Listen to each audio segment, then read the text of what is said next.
Greeting Alnadi viewers. I am very happy to have this very awaited interview with Dr. Mehmet Uğur Ekinci. Very happy to have you, Doctor. Thank you very much. I am also very pleased to be here. Thank you very much. Today we will go through a very special experience that is different from somebody who is interested to do some academic work with music. Rather, we call it with the quotes amateur interest, which is very interesting. And today we will address one of the very interesting topics, which is Kawsari Majmuasi. But before we go there, let's maybe start with the biography, Mehmet. Sure. I'm actually a political researcher. I have my PhD in politics and international studies. I got it in 2013. And since I got it, I've been working in Turkey as an academician in international relations. And my primary field of study is the Balkans, contemporary Balkan politics. I am also affiliated to a major think tank in Ankara, SETA, and there I've also done quite a research and events about Balkans. But for the last 25 years, I've also been engaged in music. It started as a fascination into playing music when I was a university student. I was interested in at least socializing with people in a choir, in the university choir. So I went there, but my voice wasn't that good. So immediately I wanted to play something. And that happened to be Kanun for whatever reason. And I started learning Kanun. And I was so into it. So within 1 year or so, I was playing in a number of amateur choirs in Ankara, including the youth choir of the Ministry of Culture. So I was selected there through an exam. But even after that, I wasn't satisfied with playing. I was interested in the historical performances, historical compositions, and I started reading about it, doing research in libraries whenever I found time. And gradually I developed into a music researcher. So after some years, for example, today, speaking of today, I'm not performing as much as I used to, like in the 2000s. But I am trying to contribute to music as a researcher. But again, I mean, my professional field is very different.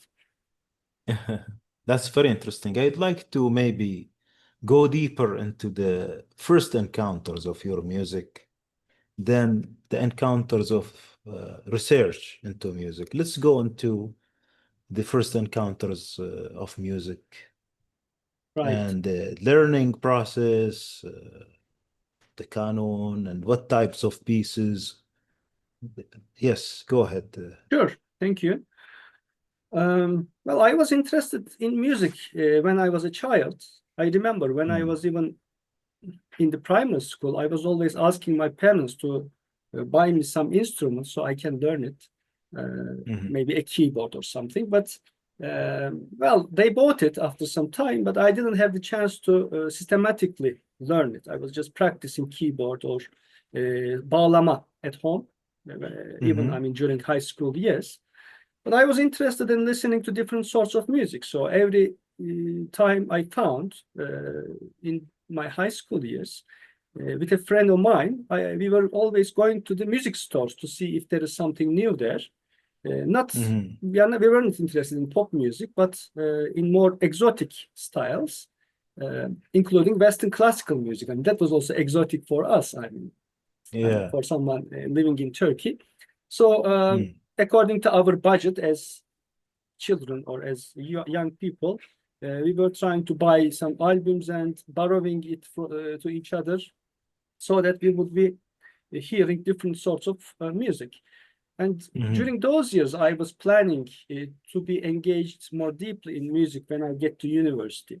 So that's why I mean the week that I started the university, I also went and registered for the university choir.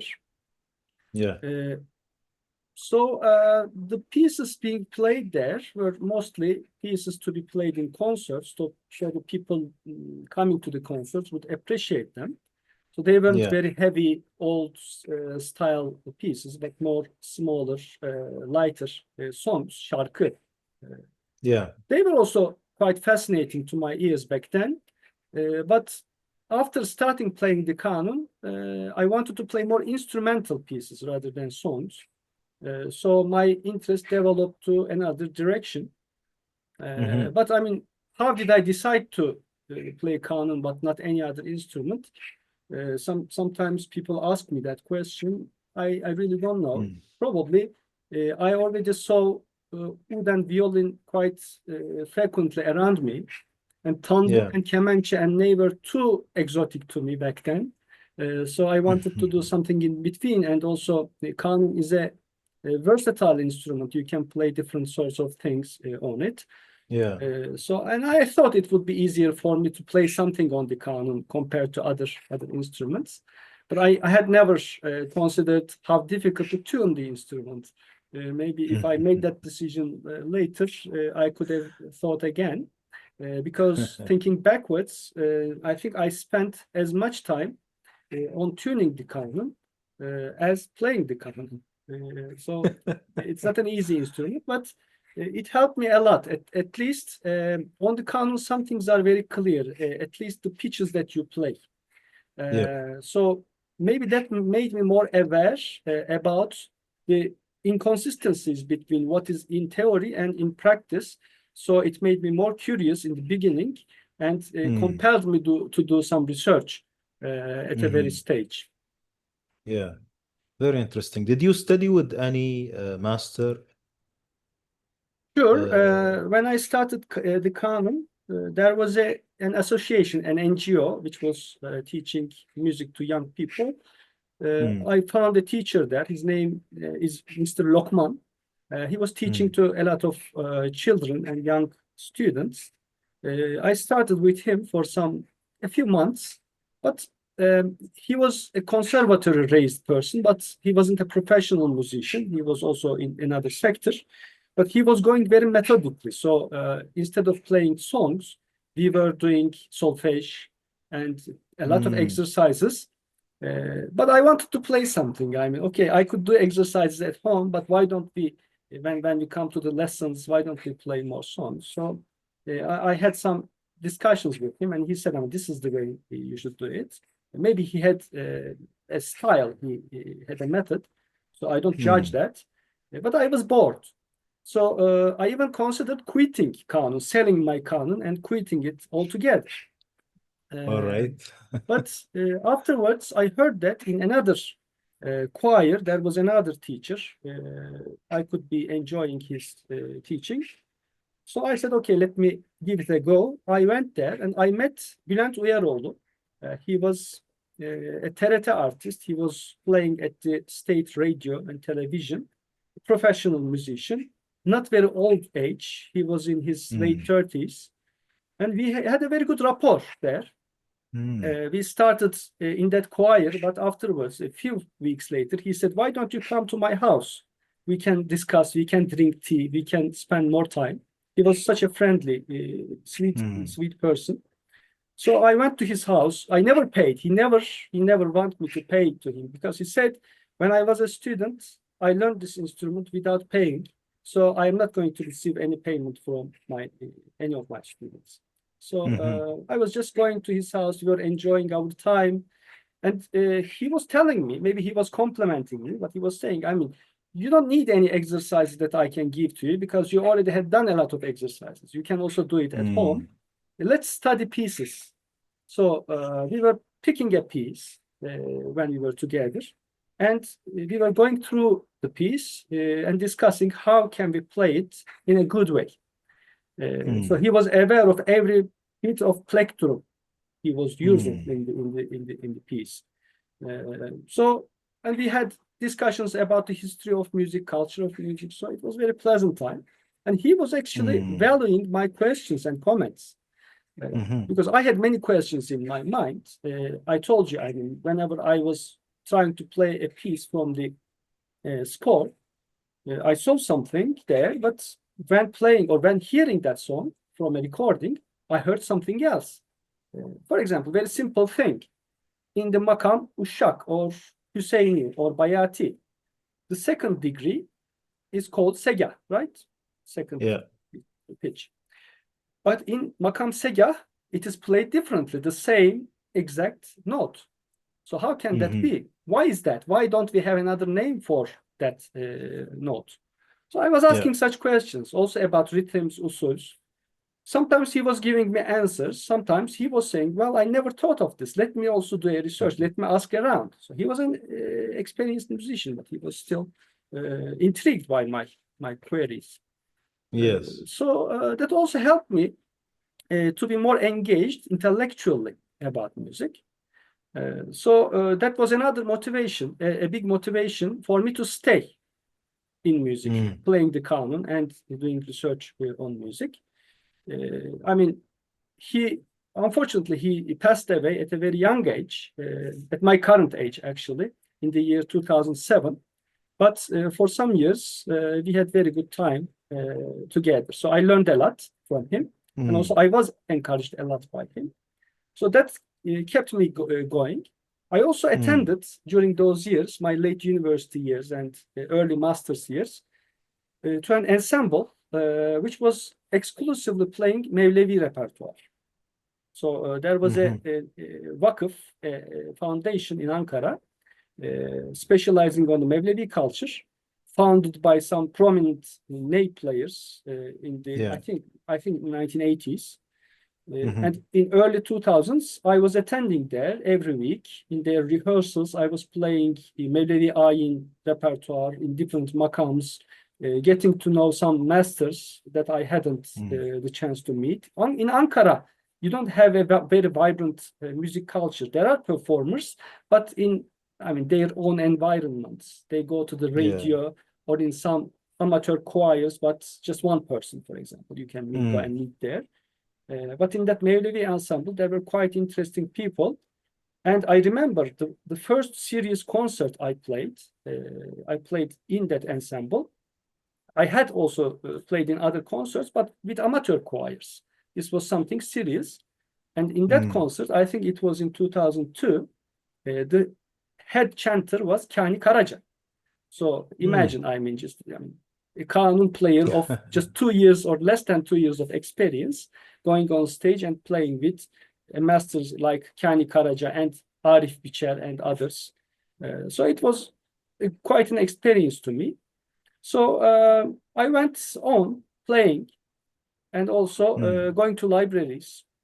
My university's library is still the best library, university library in Turkey, Bilkent Library.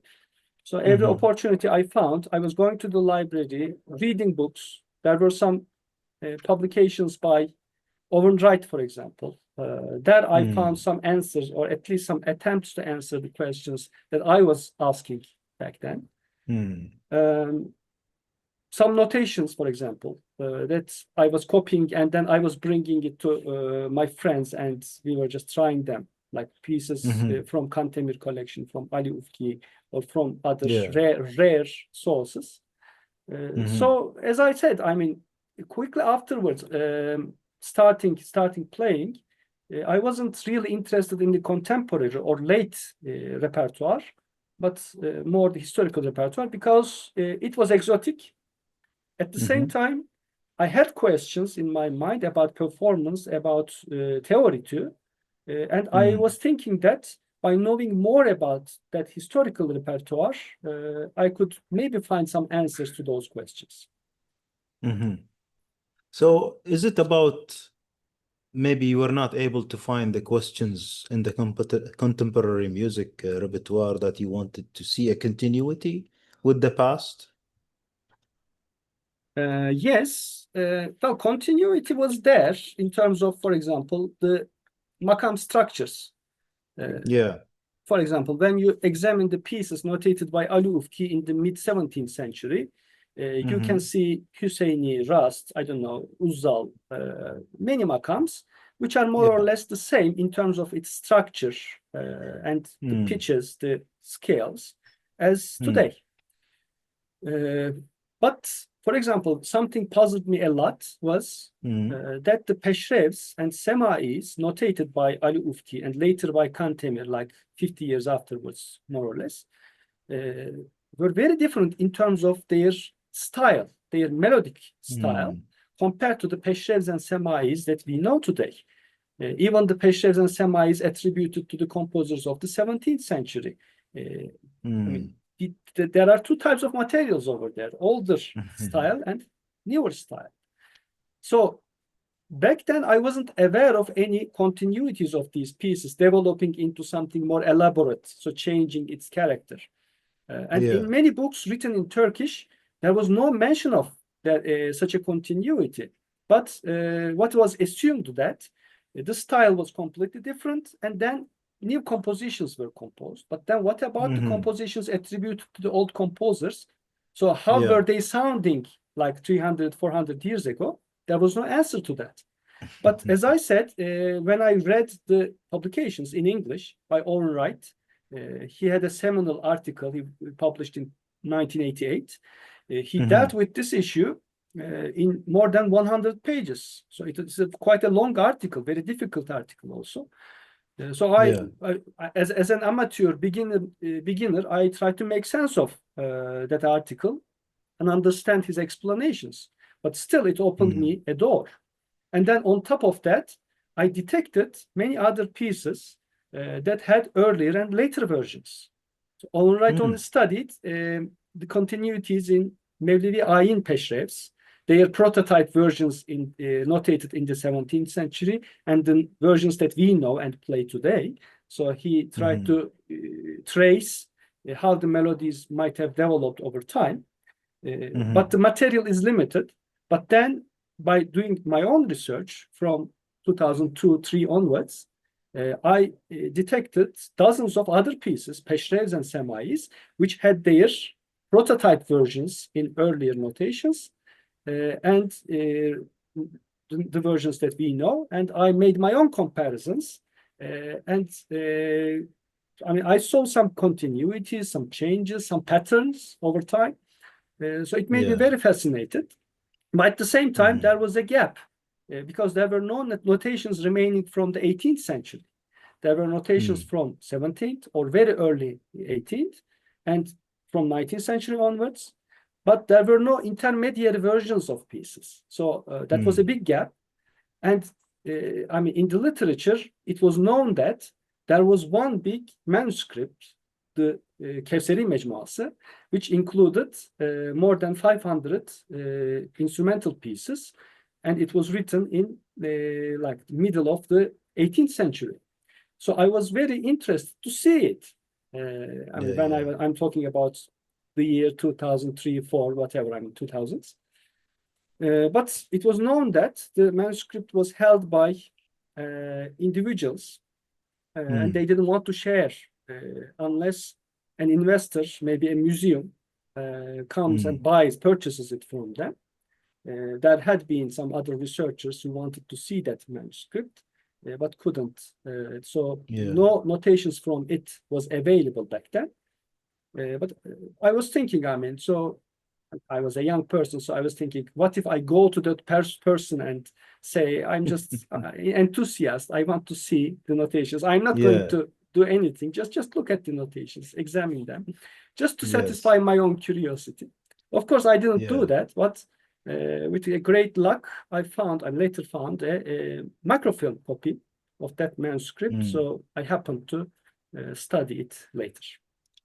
Interesting. So just to summarize this curiosity about research, Mehmet, I really liked the way you were driven by questions. Many people who are interested about music and instruments or pieces, they just go there for playing the piece or maybe seeing some interpretations at the max.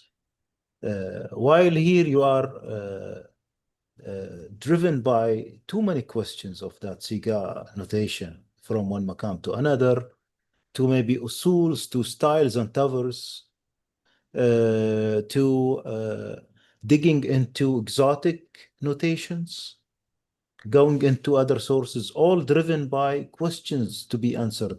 Because there are not many answers for very simple questions, right? So I know that led to this now, where you came up with this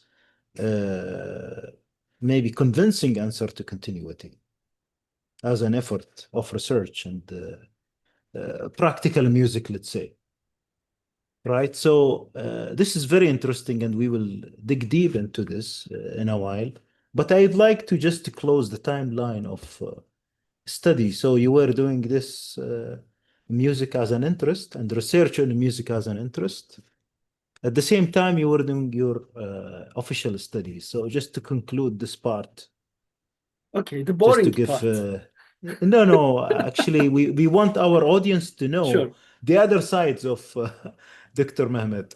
sure. Yes, Yeah. why not? So I graduated from Bilkent International Relations Department in 2003.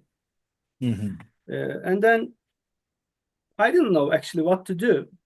I was the top of my department, so Mm. I didn't want to go to the job market.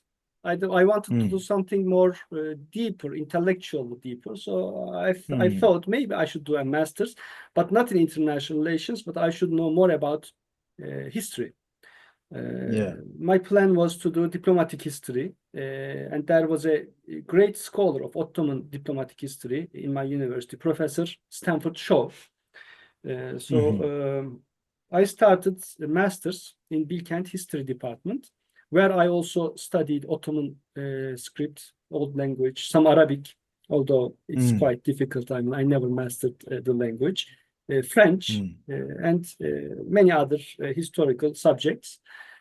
And it was a quite intensive program. It was a 3 years master's program, almost Hmm. another department.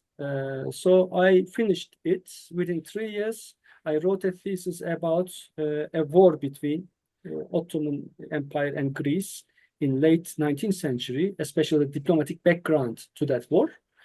And then Mm. looking backwards, I saw my 3 years spent very intensively in history. The only option or the most rational option from that moment onwards to do was to do a PhD in history. And Mhm. therefore, I applied to a PhD program in Ottoman studies in America, in Ohio State. And I was accepted there with scholarship. So Mm. I started doing PhD over there with Professor Carter Findlay. I Mm. spent 1 year there, but and then I thought it really is not something that I wanted to do because Mm. it's too exhausting to do it, to do an Ottoman studies history PhD in Ohio. Mm. I only realized that after trying it. So I said, I have to return. I'm not going to stay here. Maybe I will switch to a paid job, or maybe I will go back to international relations, doing a PhD in international relations. But I Mhm. cannot pursue a PhD in history. It's too demanding and not as rewarding as I imagined. Mm. And Yeah. I returned to Turkey. I started a PhD in international relations, again in Bilkent University. I finished the coursework, and then I obtained a scholarship. It was a chance to study abroad. I thought maybe Mm. this is my last chance to study abroad, so maybe I should go and write my thesis somewhere else. So I moved to London. I completed my PhD in international relations at SOAS in London. But once you study history, it's like a virus. You can never get rid of it. So my PhD thesis was half a theoretical and half a historical work. Mm. And still, I mean, not very much in doing Balkan research, but sometimes when I do research about Turkish foreign policy, I do historical work. So I'm not completely over doing history, but also about music. I've always engaged in doing historical research. So Yeah. not because I studied history, it started before, as I mentioned to you, as an interest. Mhm. But studying Yeah. history was very helpful to me to master reading all the script, the old Ottoman script, because sometimes reading those manuscripts is very challenging. And I learned the Ottoman cultural and historical context much better. I understood that my history perception was not as deep as it should be. So studying history academically is very different from studying history just by reading popular history books. This is for sure. I mean, it's a completely different world. So I became more familiar with historical methodology, how to approach sources, how to make sense of existing material and evidence. So it definitely helped me become a better intellectual, a better scholar. But then I switched back to international relations to narrow down my area of interest. Otherwise, it was quite overwhelming. I mean, if you study history, this is a vast area and you have to know a lot. And if you want to do diplomatic history, you have to read a large number of languages. Otherwise, you can only be a mediocre. History is also very limited. I don't claim mastery or I don't have big claims about every aspect of Ottoman music history, although I have published quite a number of material so far, and they are all original. But I have confined my interests and I focused extensively on performance practice and composition practice over time. So historical development of performance and composition. So for example, when it comes to music culture, like 100 years ago, 200 years ago, I know things about that, but I am not that assertive to claim that I have mastered that domain of Ottoman music, because that needs a sociologic research, that needs other sorts of material. But I confined myself on mostly notations and theoretical works, and also song text collections, which shows us the world of performance.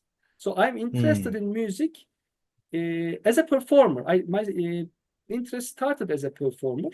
So my interest is much more on how music was, how it sounded years ago or centuries ago, rather than understanding the people and the world in music world, their mentality. It's something else. I'm fascinated with those books. I learn a lot by reading those books, but I don't have time and I don't have the material, and I don't have that big interest to do any studies, original studies on those subjects. Yeah. So that was driven by performance interest. How was it? How was it back then? And for sure, there were fruits out of this interest that came up later, huh? Yes. Yes. Yeah, I started publishing from 2005 or 6 onwards. So that was my earliest publication. And each time I published something, I made sure that I'm saying something new, because I'm not gaining anything academically or financially by publishing anything about music, because this is not my profession. It doesn't give me any point to promote, become an associate professor or full professor. It actually delays my own career. If I do research on music, it means that I'm spending less time on doing research about politics. But still, even though I am quite busy with my own professional work, I'm trying to publish at least one article about music per year. Sometimes I accomplish this goal, sometimes not, but this is my goal. Interesting, very interesting. Mehmet, I think we should have an example of some of your recordings or something you curate for our audience. Then we continue our discussion. What would you like to select to listen to? Is it going to be my performance or performance by someone about my research findings? Let's start with yourselves.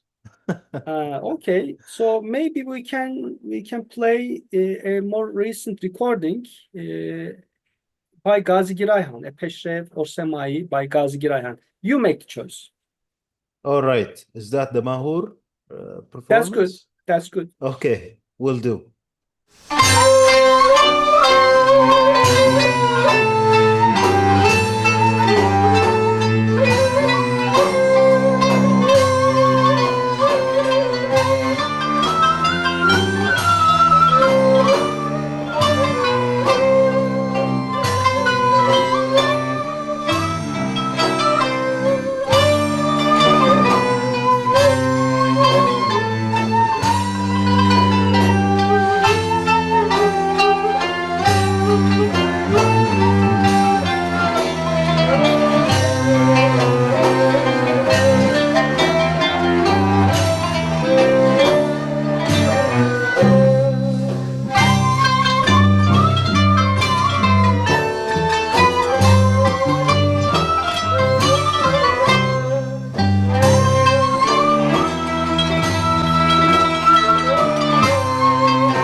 thank you, Mehmet, for this example that we listened to. Now let's go into Kausari Majmuasi. Let's see how it was discovered. Start from the interest, take us into this journey, and then we will go into other relevant topics. Okay. As I told you, I was very much interested and fascinated with earlier notations, like notations by Ali Ufki and Kantemir. Even, I mean, as early as 2006, when I was in Ohio, I had the university library purchase the microfilm of Ali Ufki's Paris manuscript. So there is also another more disorganized manuscript by him, which included quite a number of notations from the 17th century. Back then, there were no publications on that manuscript. Later, there appeared some books by Cem Behar, and more later, a really big study, 3-volume study by Judith Haug. But back then, there was nothing available. So when I was studying history, it was a very intensive program at Ohio State. I brought my microfilm, and every time I found some spare times in the weekends or holidays, I went to the library, university library, and I studied that microfilm. But as I told before, really, I mean, the missing link within that chain was 18th century. And the only known big source of notations from that time was Kevseri Mecmuası. And there was only one copy of it, and it was held by private collectioners.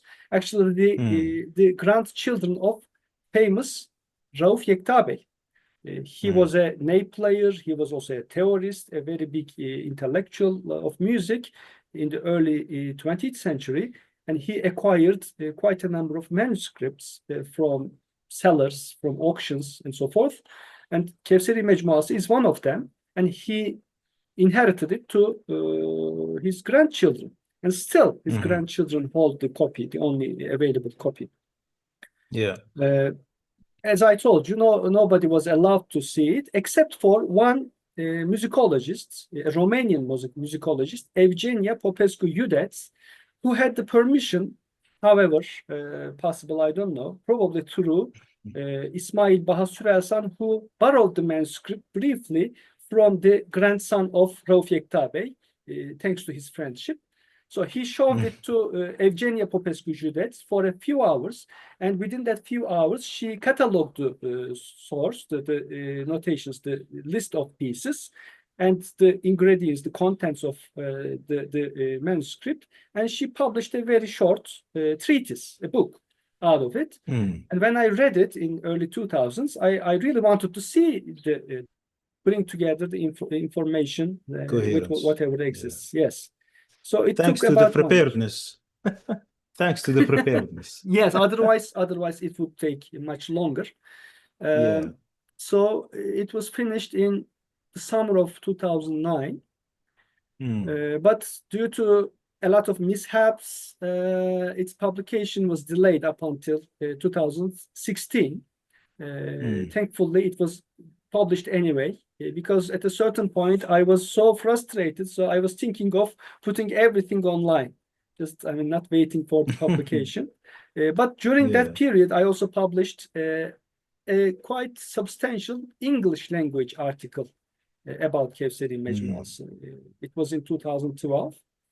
And maybe that delay was in some senses good, because during that time I had the chance to meet Owen Wright, because I went to London to do my PhD. And one of the reasons that I selected that particular university was that in the music department, there was Owen Wright. And Owen Wright is the leading scholar, not only about Ottoman music, but also the entire Middle Eastern music history. Also, he even wrote about contemporary music, but mostly about historical sources. And I wanted to be in touch with him, show my work, get some feedback. And during my stay in London, I think I had equal amount of interaction, maybe more interaction with him than with my own supervisor in politics. So yes, so he actually gave quite good feedback about the book manuscript that I wrote, also the English language article. He allowed me to attend his PhD seminars. He even encouraged me to give seminars to his PhD students. And later, in my last year as a PhD student, I was invited by SOAS Music Department to give a departmental seminar, which was a great honor to me. I was, after all, a PhD student in a completely different department. And I was giving a departmental seminar, not about Kevseri, by the way. I was already way past the Kevseri. And it was about Semai, the Usul Semai, its performance practice. So it was another research that I was doing. We'll go into that for sure. We'll go into that for sure. My interactions with him, also my study in British libraries, there were other bits and pieces of publications over there. So it contributed to the book. So it wasn't completely a waste of time, but it was frustrating because imagine, I mean, I spent 1 year preparing a book, but it's not getting published, and I'm living abroad. Maybe someone is also working on the Kevseri manuscript. It's already in the library in Ankara. Any other person might have detected it and started writing something on it.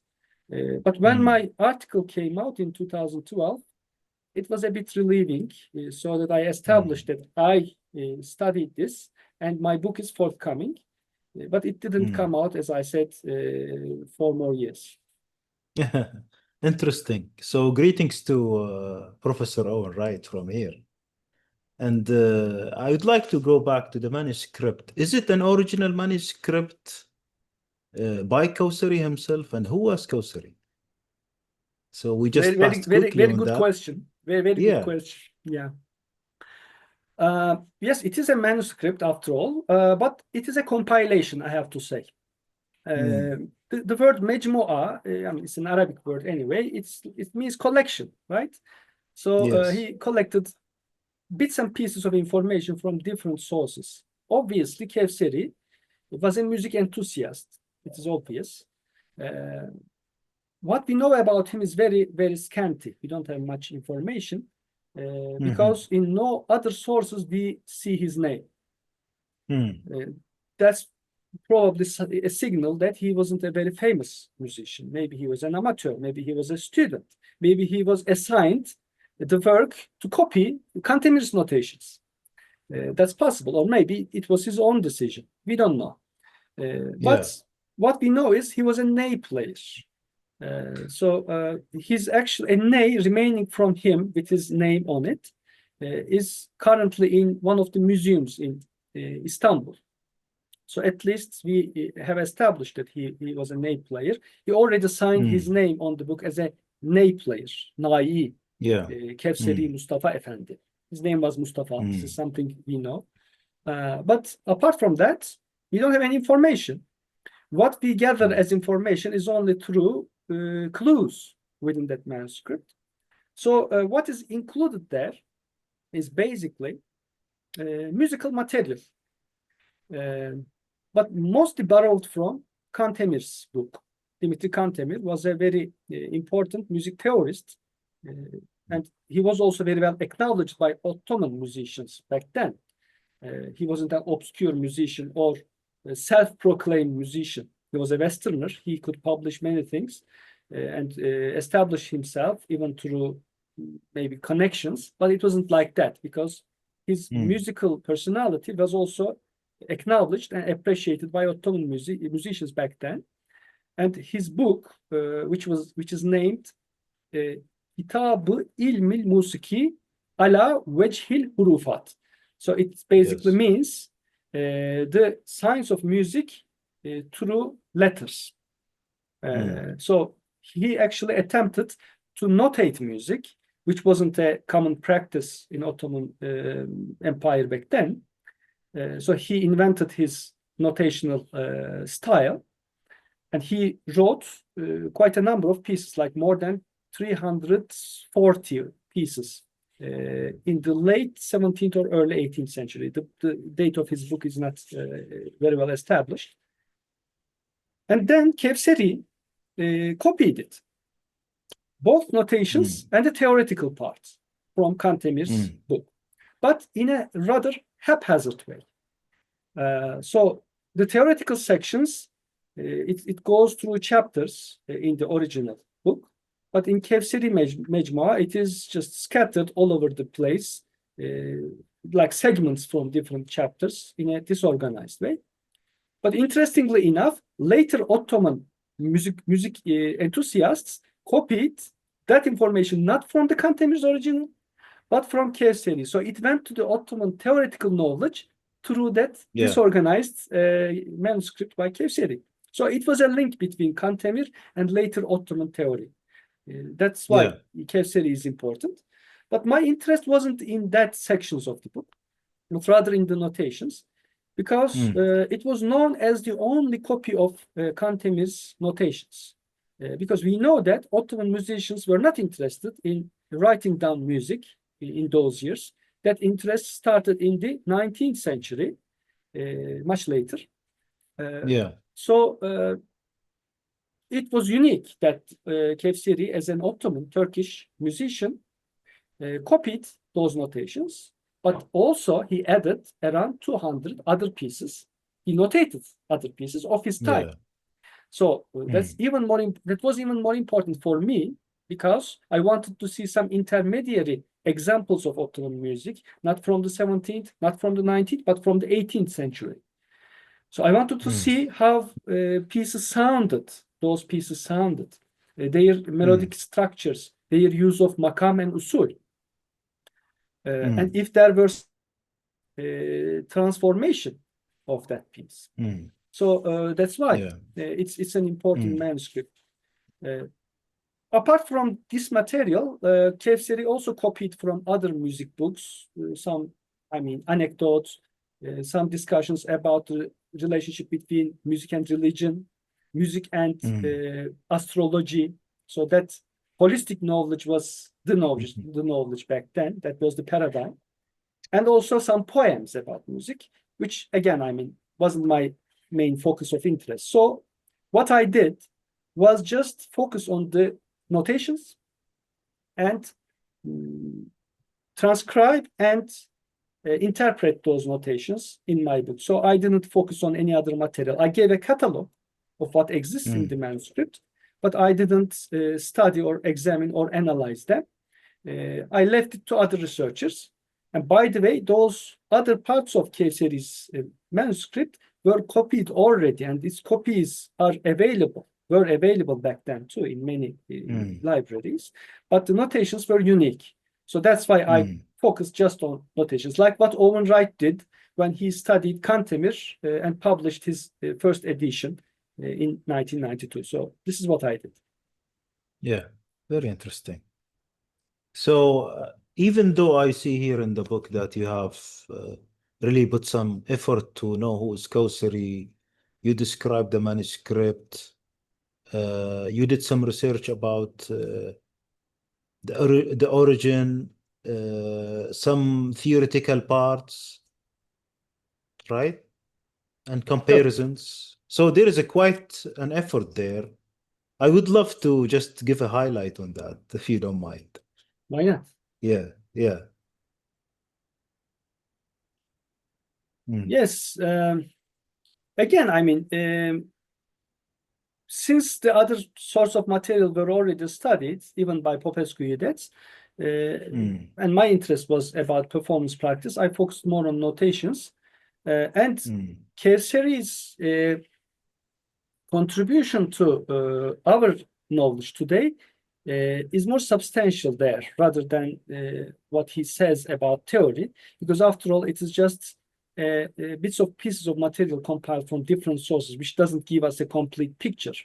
And also some claims by Kevseri in those theoretical parts are a bit dubious, because he gives some usul descriptions, and he writes in the margins that this is invented by Kevseri, Mucid Kevseri Mustafa Efendi.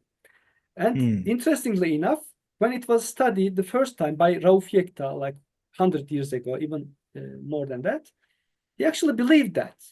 And in his earlier articles, he wrote that Kevseri was a big inventor. He must be from the 15th century, because we know that these usuls go back to at least the 15th century.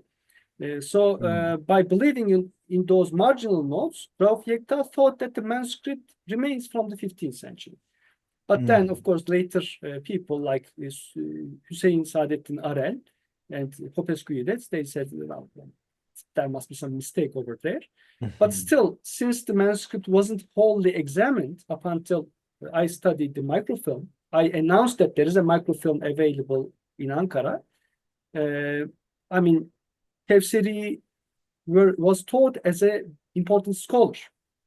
Now, he is more like an enthusiast. Even there are a few notations of his own compositions. I mean, if anyone interested, I would challenge our audience to play those couple of pieces he notated as being his own compositions. When I showed them to Owen Wright, for example, he just laughed at them because they are so bizarre melodies. I mean, you can't play that easily. I mean, it just goes up and down.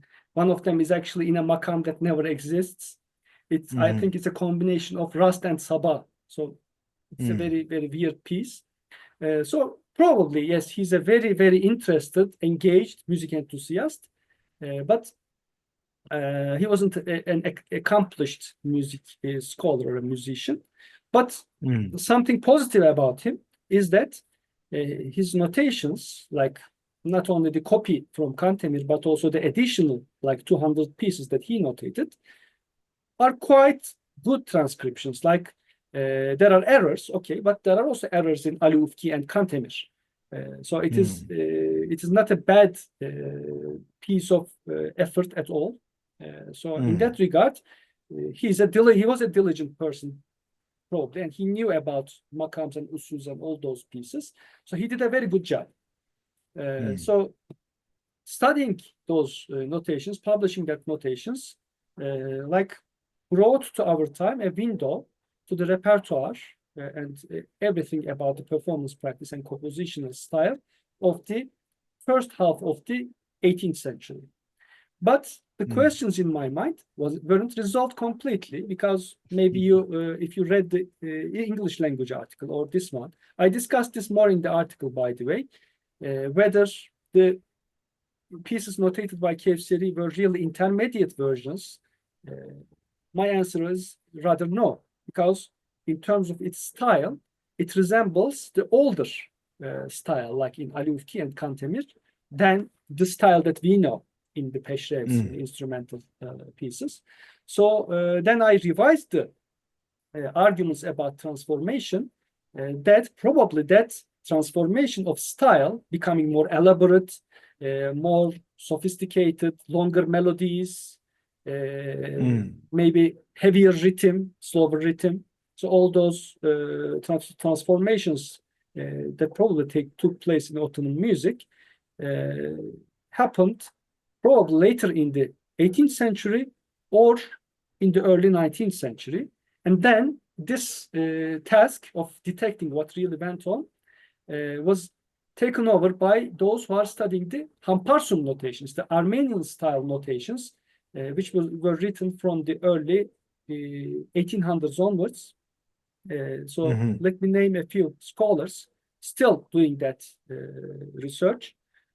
My good old friend, Jacob Olli, who wrote a brilliant thesis on Hamparsum notations, and he wrote a number of articles about the arguments about transformation of Ottoman music style, composition and performance style. So his contributions are quite important. And also there is an ongoing research in Münster University in Germany. There's a group focusing on transcribing and analyzing Hamparsum notations from the 19th century.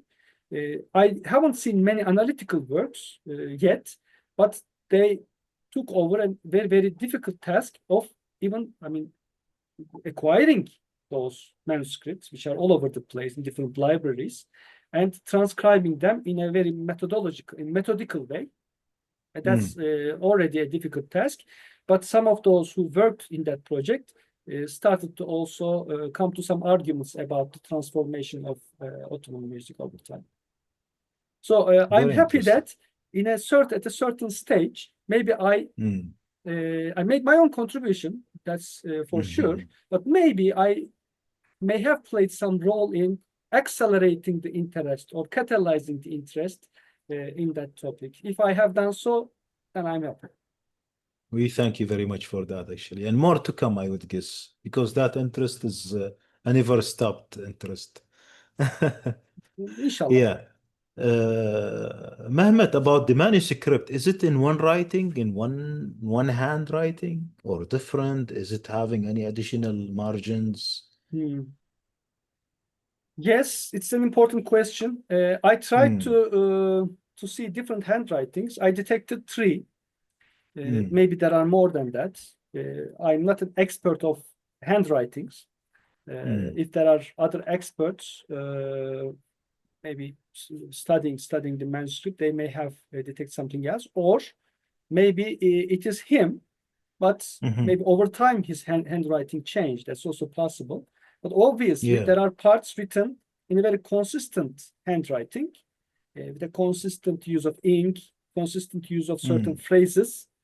And in other parts of the manuscript, it goes a bit more heterogeneous.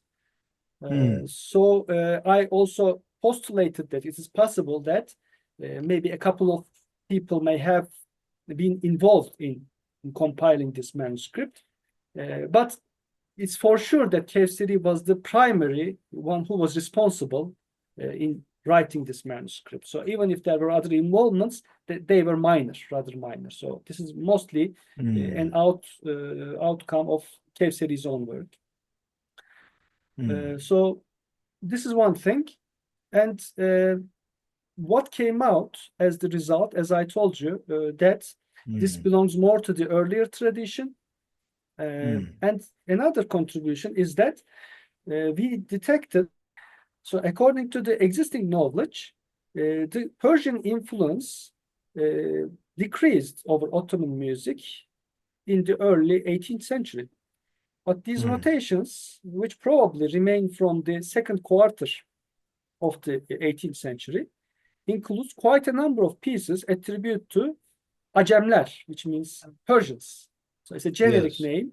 Probably the piece comes from somewhere from Iran or around Iran, or maybe composed by some Persian composers living in Istanbul. It's open to interpretation.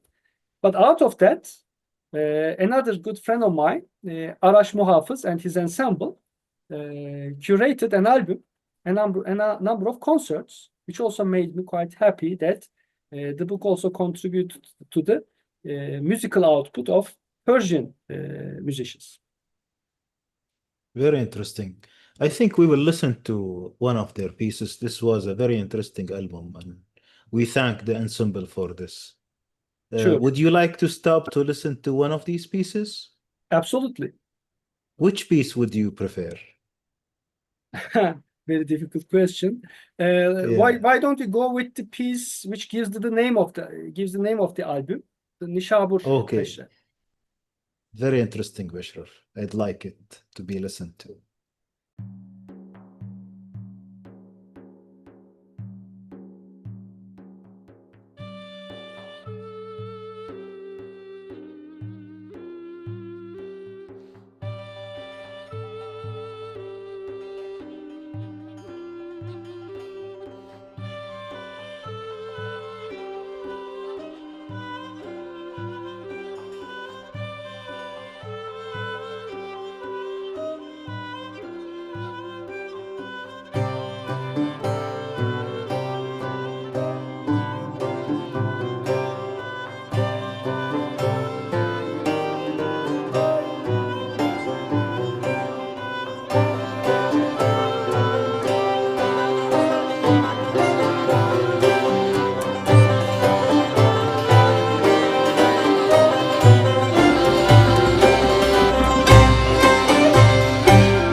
So thank you very much actually for sharing that piece with us, and thanks to the ensemble.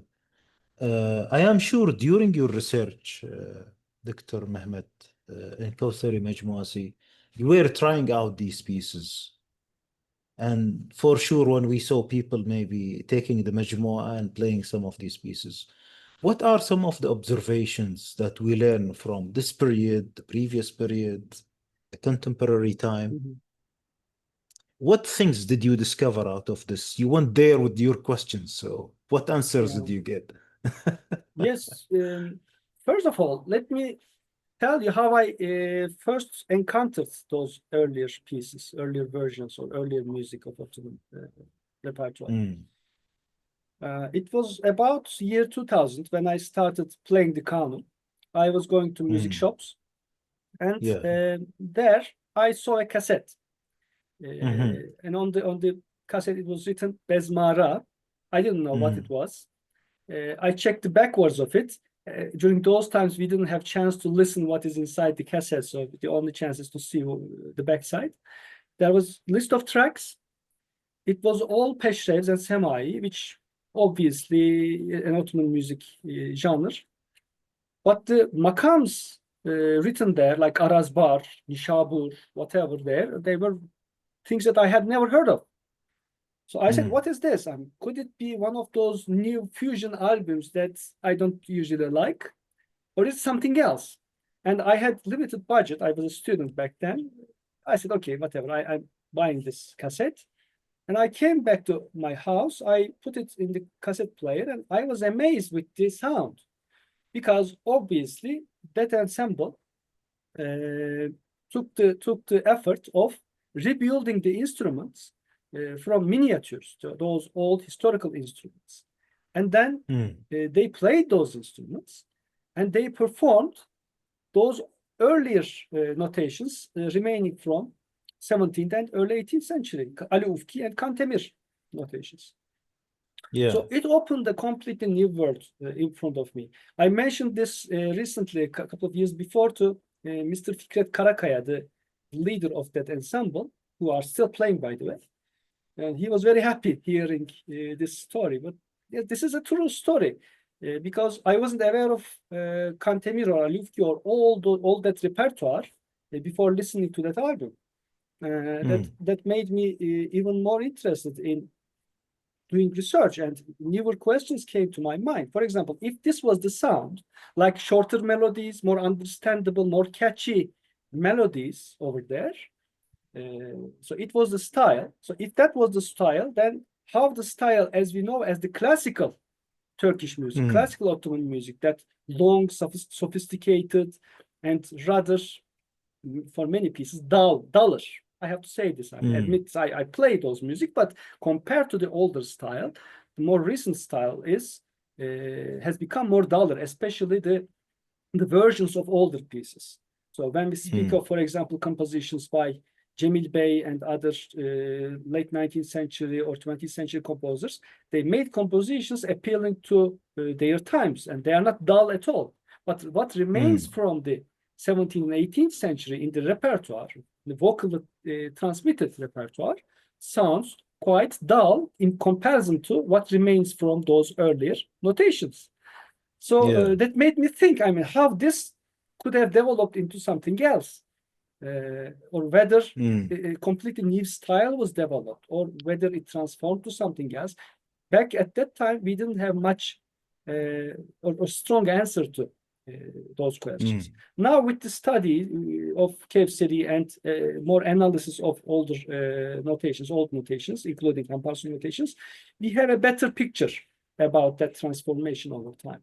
But my first interest and fascination was by hearing the performances by Bezmara. And I remember purchasing another album by them online from America, because that album wasn't available in Turkey back then. The name of that album is Splendors of Topkapı. It is probably their first album. And it was back then available. I'm talking about year 2001. Online purchasing is not common at all during those times. So this was my first ever online purchase. So I purchased a CD from there. So yes, and I remember when I was having discussions with my teacher, Bülent Hoca, one day I said, I just listened to an Arazbar Peshrev and it was fascinating. And he was very surprised. How do you know Arazbar Peshrev? This is only in Kantemir. I mean, nobody plays them. I said, okay, I listened in this album. And I asked him whether he has the notations of those pieces in Bezmara's album. And he said, yes, I have a copy of Owen Wright's transcriptions. Back then, there were no digital notations in the internet or so. So he gave me some copies, and I was playing them by myself. And then I was going to the university library. In Bilkent Library, there was a copy of Owen Wright's book in the first volume with all notations, transcriptions. But it wasn't borrowable. It was in special collections, so you could just go there and have some photocopies. Of course, I couldn't photocopy the entire book. It would be too costly, and they wouldn't allow me to do so. So every time I visited the library, I was doing solfege of some pieces, and then I was marking some of them, and then I asked photocopies of those scores, and coming back home, playing them on my canon, playing them with my friends back then. So I got to know more and more this repertoire.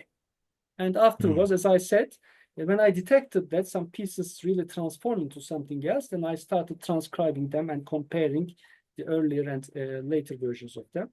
But it's no wonder that those earlier pieces in Ali Ufki, Kantim, and Kevseri collections are really appealing to ears even unfamiliar with the sound of Ottoman music. You know, there are many albums done by use of those pieces, not only by Turkish musicians, but foreigners too, like Jordi Savall, for example, made few albums involving those pieces, different interpretations, quite fascinating interpretations, very, very enjoyable. Also, Romanians do it. Many European musicians, Iranian musicians, as we listened, Arash. Greek, also Arabic, Greek, of course, Greek musicians, Arabic musicians. There was Jalaluddin Weiss. He also passed away, but his ensemble performed at least one album of 2 CDs, completely including pieces from Kantemir and Ali Ufki. So they are interesting, definitely interesting, not only as a matter of research, but also as a matter of performance, as a music material. That's why they are important, quite important to me. Interesting.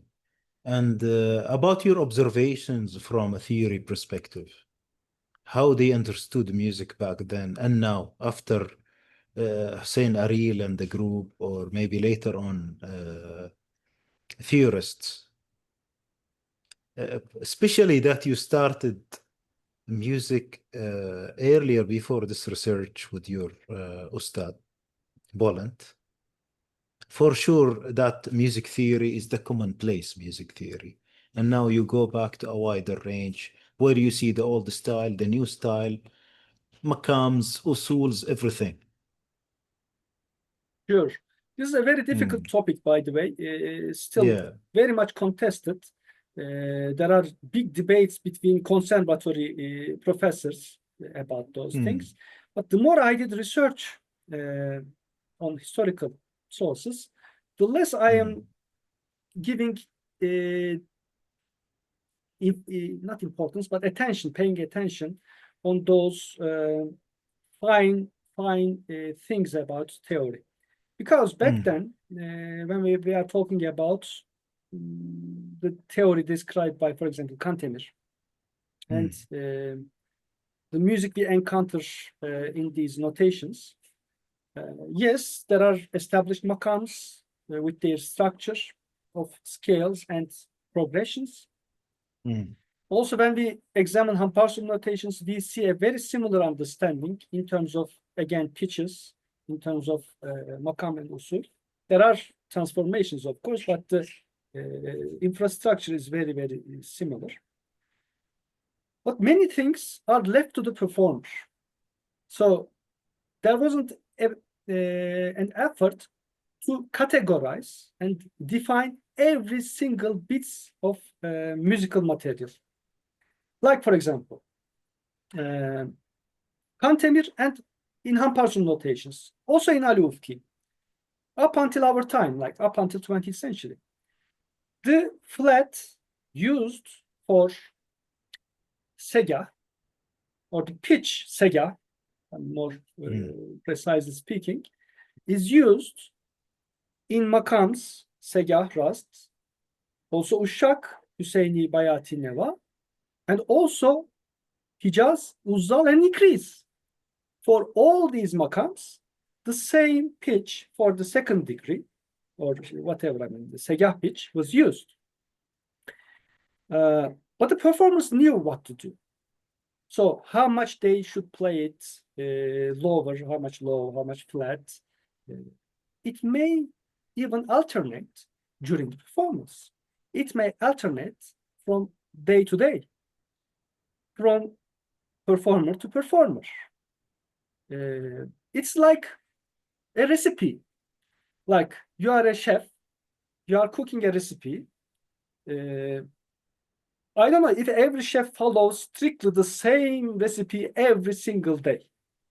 Maybe one day he wants to improvise, put something else, put a little more salt or less salt, something else.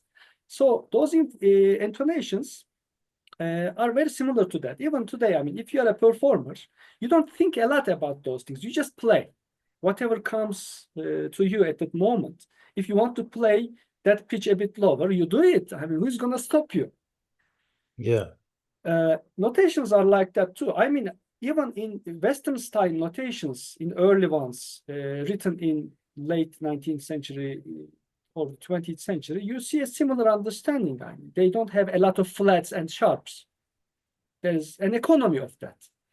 But of course, with modernization, you also write modern accounts of theory. So this is a process which every musical tradition probably has gone through. So you need to define things. You have to define rules, make rules. If there are no clear rules, you have to make rules.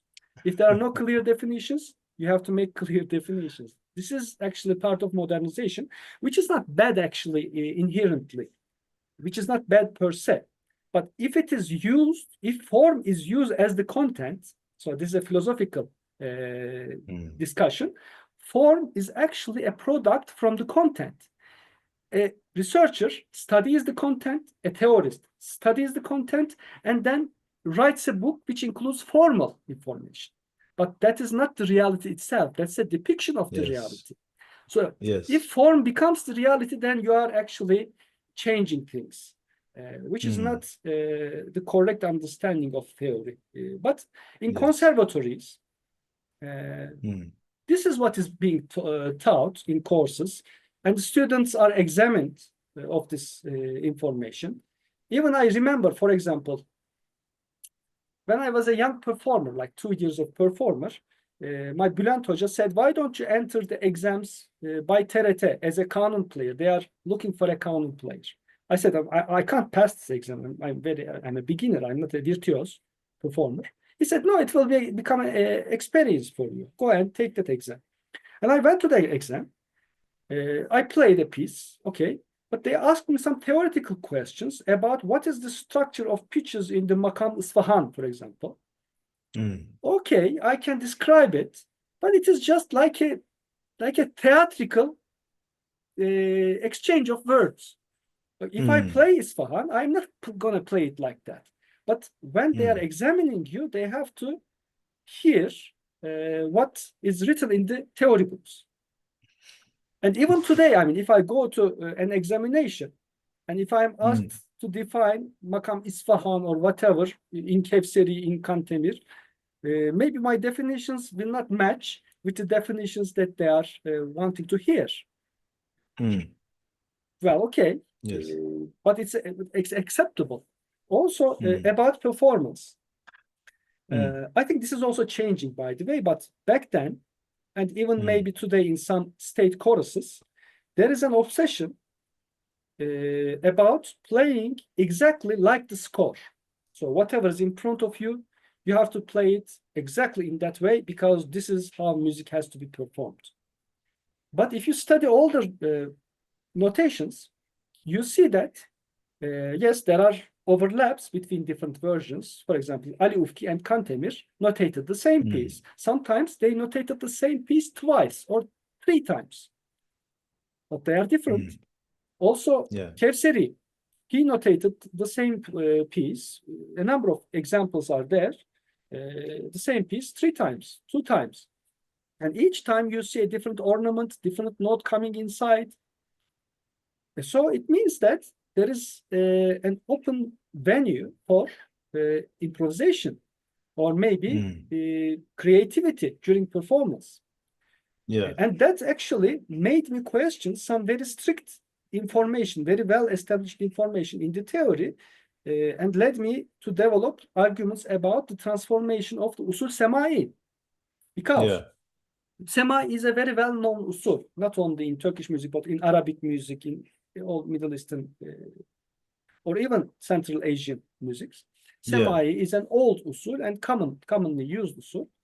In Ottoman music, we have different types of semais, which is already an interesting thing. Okay, we have 3-beat semai, we have 6-beat types of semais, like sengin, heavy semai, yürük semai, fast semai. We have also 10-beat semais, aksak semai, lame or lenk semai. So why didn't they use other names, but just semai to all these different types? They are not the same. They have very different sounds. This is one thing. Secondly, and more intriguingly, I found prototypes of some very well-known semais of today in Ali Ufki, Kantemir, and Kevseri collections, which were written in 6-beat usuls rather than 10. You all know these pieces as a 10-beat pieces, like say famous Segah Semai by Nahi Osman Dede, like the famous Nihavet Semai by Musahip Ahmed Ağa, like famous Pençgah Semai by Kantemir. By the way, all of these turned out to be misattributions because these prototype versions were older than all these people. But this is also another thing to consider, like a revision necessary in the knowledge. Let's take this aside. Okay, the prototype is in a different rhythm. How can this be possible? Because usuls are very strictly followed. It is part of, it is like an attached part of, an integral part of a composition. You can't change the usul of a composition. You may add ornaments, grace notes, dynamics, whatever, but the usul, it should be kept. But there is a transformation over there. And I actually prepared a paper out of this. When I was in SOAS, I prepared this for the student seminar, PhD seminar by Owen Wright in music department. I wasn't in that department at all. Mm. So I presented the prototypes of versions and the possible transformation of pieces or a number of pieces usul into something else. His reaction was, well, I'm so fascinated with your findings.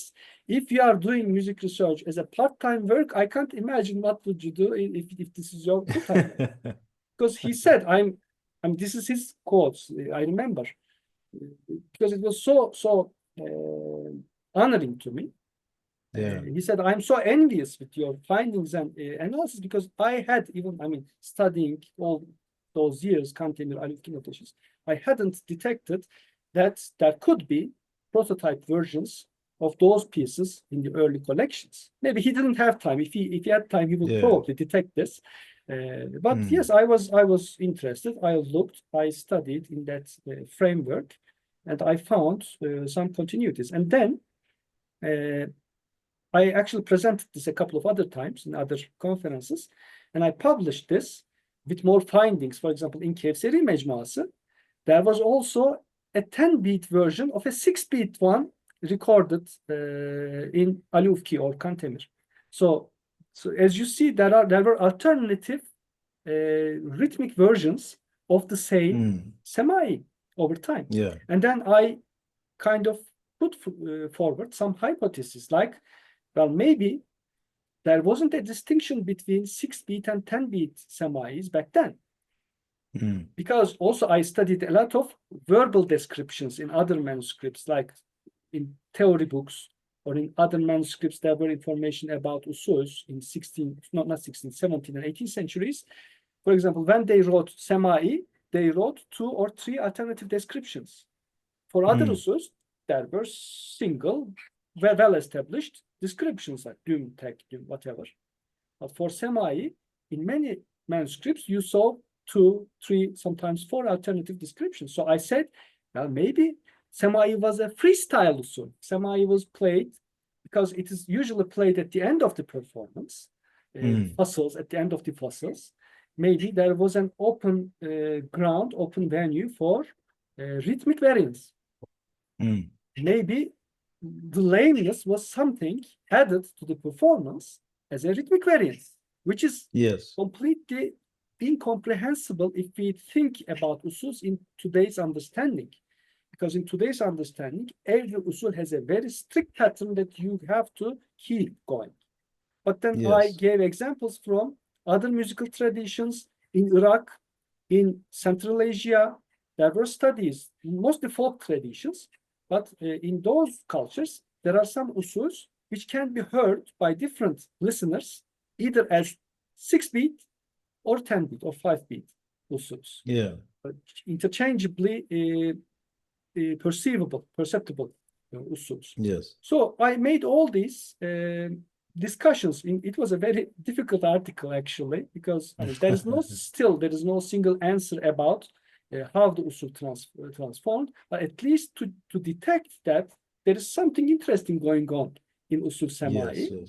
It also informs us, also opens new horizons to us as performers. For example, instead of playing the pieces in Alufki, Kantemir, Kevseri strictly as 6-beat usuls, like this sort of sharp beats, we can try a more alternating, a more dynamic, varying rhythm. Why not? So musically also it can say something, not only in terms of theory or in terms of scholarship, but also as an alternative way of performing these pieces that can give us new ideas. Very interesting. I think this article took you 10 years of thought and pondering around it. Something like that. Very interesting article, really. And also this brings us to a different perception of the way we look at pieces, as you have highlighted, being strict on notes or being influenced by the recording industry that came later. Now, this is bringing us to the original freedom of interpretation. Like the space of interpretation became much smaller recently because we have an example of a great master like Jamil Bey recording a certain Bashraf or Samai, or even Taqsims, right? Where people started notating and copying and publishing as is the Taqsim of this Makam by Jamil Bey on their own recording. So, like the impact of industry, now this is bringing us back to think about what is interpretation, what is freedom, that we lost most of it actually, and what criteria and how much shall we be free. This is very interesting, really, point. It is. Uh, yes, very interesting. I don't know if you want to comment on this because you have seen it with this example of Samai form, actually, which has been established very well later on, that it looks like a Bashraf in the form, but with a very strict one single kind of rhythm, as you highlighted in your paper. Yeah. Yeah, I mean, when I was even a beginner, I was wondering whether the performers who play classical pieces strictly according to the notation, whether they get pleasure out of it. I still ask this question to my friends whenever we have chat. I doubt it. I mean, it's just like it's not like an art, creating an art. It is like a craft, mostly a craft. I mean, you see a notation, you play it. But inherently, all, I mean, Middle Eastern or non-Western music tradition, even Western music traditions, they involve spontaneity, artistic ability of creating something on the moment, in the moment. But I mean, there were certain ruptures of tradition, especially in the modern times. The performance practice and also the understanding of early music also went to a different direction in Turkey. As I said, I mean, the radio and some societies, some associations outside of states' patronization became the main venues of continuing this tradition. But in those venues, there is no big potential to follow the meshk tradition.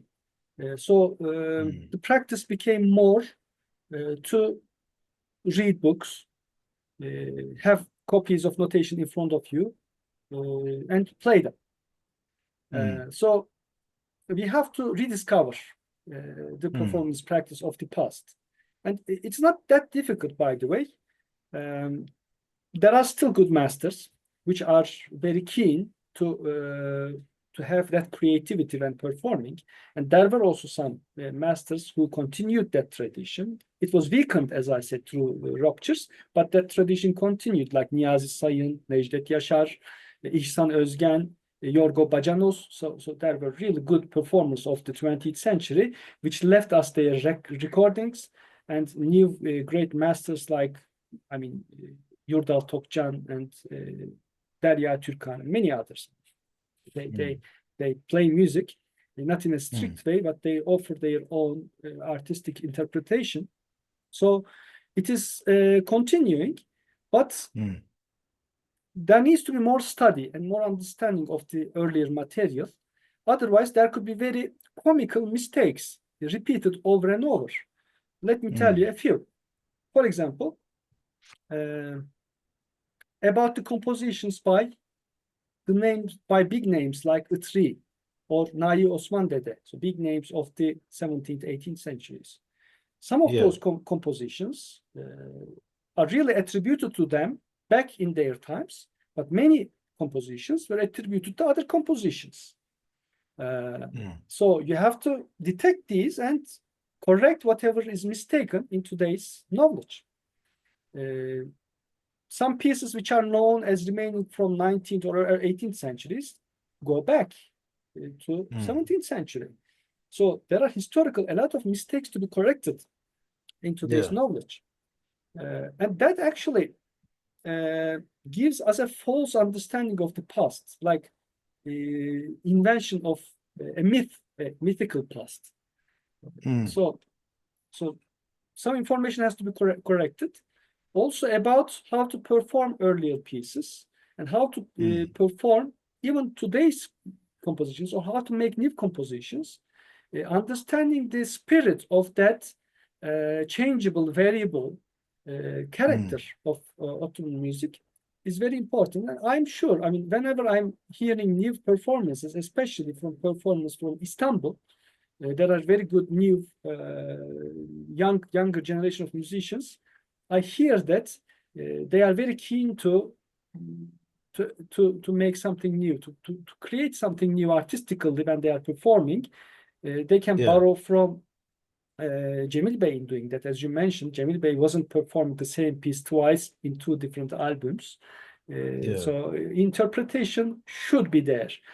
There was a false conception of classicism when I'm thinking about how classical performance is defined in the 1990s, 2000s, even earlier in books. Like if you are playing a classical piece, you have to strictly follow the notations. Even in the publications in 1920s by Darül Elhan, it was the conservatory back then, and Subhi Ezgi, a serious researcher of the first half of the 20th century, they were writing that they studied the pieces and then they wrote the authoritative version. So this should be played from now on. But in response to that, there was another musician, İsmail Hakkı Bey, who completely rejected this view. He said, you cannot rule out alternative interpretations of the same piece. So he was writing and publishing alternative versions of the same peşre in the early 20th century. So I'm more close to İsmail Hakkı Bey's understanding. So there shouldn't be one single version of every piece, because there was already a transformation and variability even within the same period of time. There were alternative performances, alternative renditions of the very same piece. So we shouldn't forget this at all. Interesting. And when we look at the notations, actually, it doesn't give too much details in how the interpretation should be. But if they do too much, it is, I mean, it's very difficult to do it like on spot. It should be studied and they will be very strict on it. And it was never like this, ever. But this is a new trend that we had for a good time now. Mehmet, what about the reaction to this Kawsari Majmuasi when it came out? Like, did people review, critique?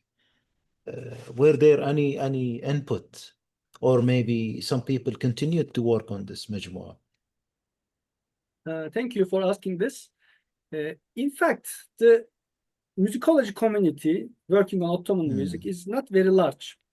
So whenever you write something, you know who is going to read them. And there is no big reaction that you can expect. But at least from that circle, I would expect some reaction. But since I am a bit detached from most of music and musicology community, which are mostly in Istanbul and in other parts of the world, I didn't get a lot of reactions personally. But whenever I meet someone, they always congratulate me on my work. I know that in conservatories, this is being used in courses, and many researchers referred to it because, I mean, it became a standard reference work, especially if you are working on 18th century music or anything about instrumental repertoire, historical repertoire. You need to at least consult, if not use extensively this book. So from all serious researchers and many also performers, I received good comments, except for Professor Cem Behar. He actually wrote a very critical book review and a very long book review about this. A 7-page book review published in an academic journal. Usually a book review would take only 1 or 2 pages. It was a 7-page book review, and he was saying This is a completely outdated type of work. You cannot just transcribe notations. You cannot write, this is his words, you cannot write the history of Ottoman music just by transcribing notations. So this was his claim. And when I read that, I felt bad because, okay, I wouldn't normally care if someone critiqued my work, but that criticism has to be in reasonable boundaries. It should be fair criticism. Like if there's a mistake and it is spotted, then I would say, okay, I mean, I made an error. Thank you for that. But this, by saying that, for example, it is methodologically wrong, but it didn't say anything, what is wrong actually. I mean, I was very, very careful in applying a standard methodology in transcribing those pieces, writing the notes. And nobody actually, no researchers, serious researchers who I know, told me that there was something methodologically wrong. There was a methodological error in my transcriptions. So seeing those things in a book review published in a top academic journal made me feel a bit bad. So actually the book review editor of that journal happened to be an old friend of mine. He's also a history professor. Okay, I said, okay, I have to write a reply to that, explaining myself. I mean, I'm not going to make it a personal debate, but I'm just going to reply to whatever criticism was brought up. And I did in a very diplomatic way, replying to those criticisms, saying that, I mean, this is what I did. So maybe I didn't make myself clear enough. So this is exactly what I try to do in my book. So I made my own account. But after a few years, Cem Behar invited me to his TV program. That was an interesting development to me because I was thinking that we weren't on a good note. But then he probably he thought that this was purely an academic kind of exchange. So he didn't hold any grudges.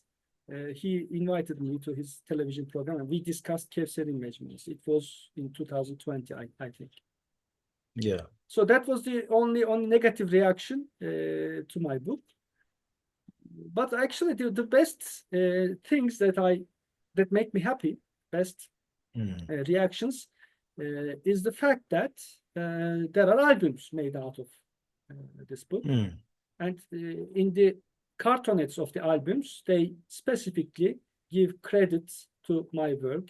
They mention my work. They say that they borrowed the notations from my book. So it really made me happy. So far, Ezmara made an album specifically on Kevseri. And as we already listened to, that Persian ensemble, neoclassical ensemble, produced an album. But I should also add that the publisher of the book, Omar, Istanbul University Center of Ottoman Music, plus PAN, but PAN was a printing house, but the institute, which actually followed through this process of publication, was Omar. And they made a lancement event, the introduction event when the book was published. In that event, there was a concert, and also they made a special album, including 20 pieces that I selected from the Kevseri manuscript. And they were played by great masters of our time, Derya Türkan, Yurdal Topçan, Göksel Baktagir, Sadrettin Özçimi, Murat Aydemir, and Fahrettin Yarkın. And those recordings, the CD was never marketed, but the recordings are online, so our listeners can listen to them.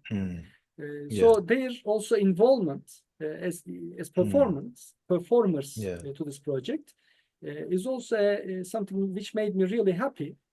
And I also have to thank Miss Gönül Paçacı, the head of that institute, the director of that institute, who really spent great effort in the publication process of the book, and also for that event, the concert, and also the production of the album. Interesting. Did any of the other researchers continue studying this manuscript that came across?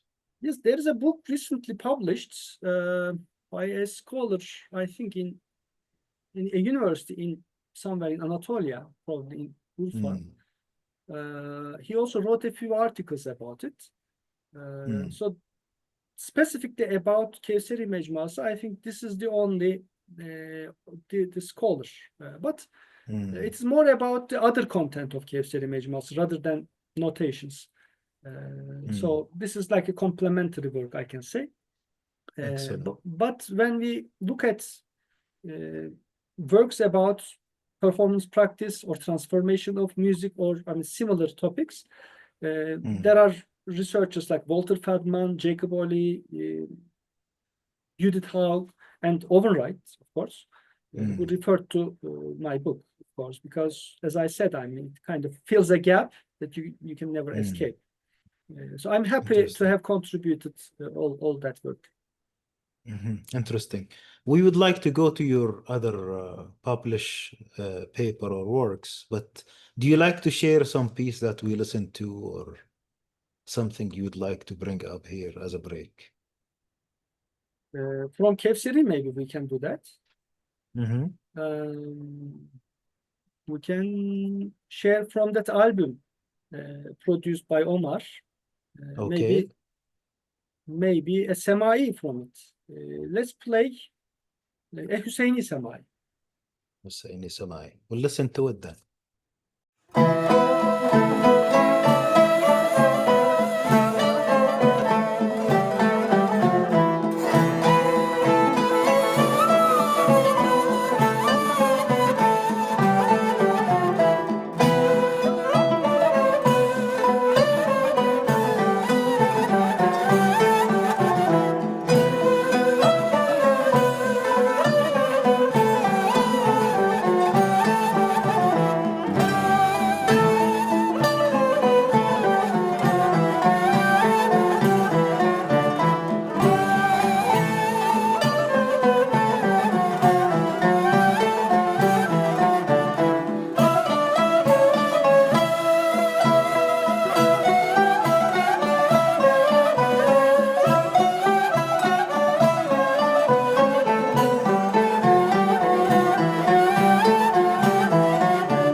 Thanks, Mehmet, for sharing with us this Samai Hosseini piece from Omar, from Kawsari Majmuasi. And now I'd like to ask you about the other things that you have published or the recent interest of research.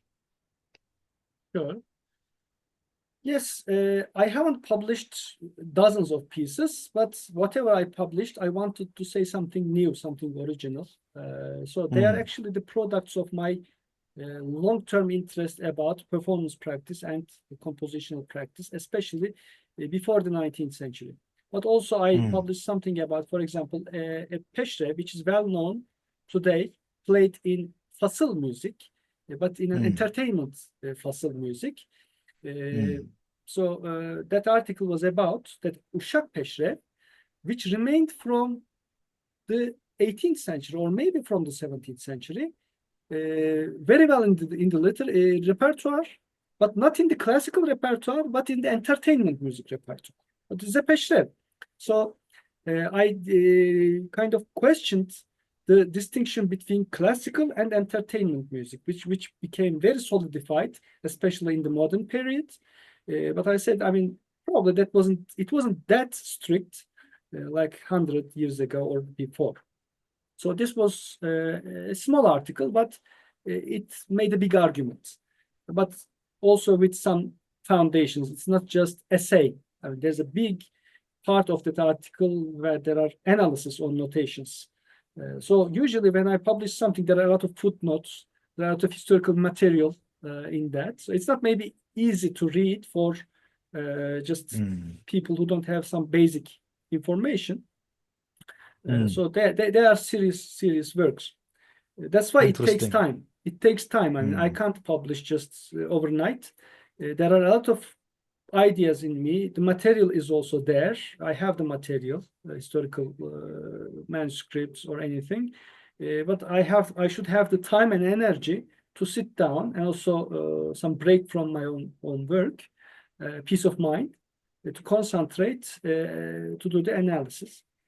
Recently, though, sorry, Doctor. Yeah, please. That Pashraf name, what was that Pashraf name? Sure. It is Uşak Peşrev attributed to Campos.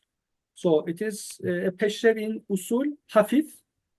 Okay. You can find, I mean, if you Google Campos Uşak Peşrev, you will see many versions of it. But it's a very well-known Peşrev. Clear. Yeah, please carry on.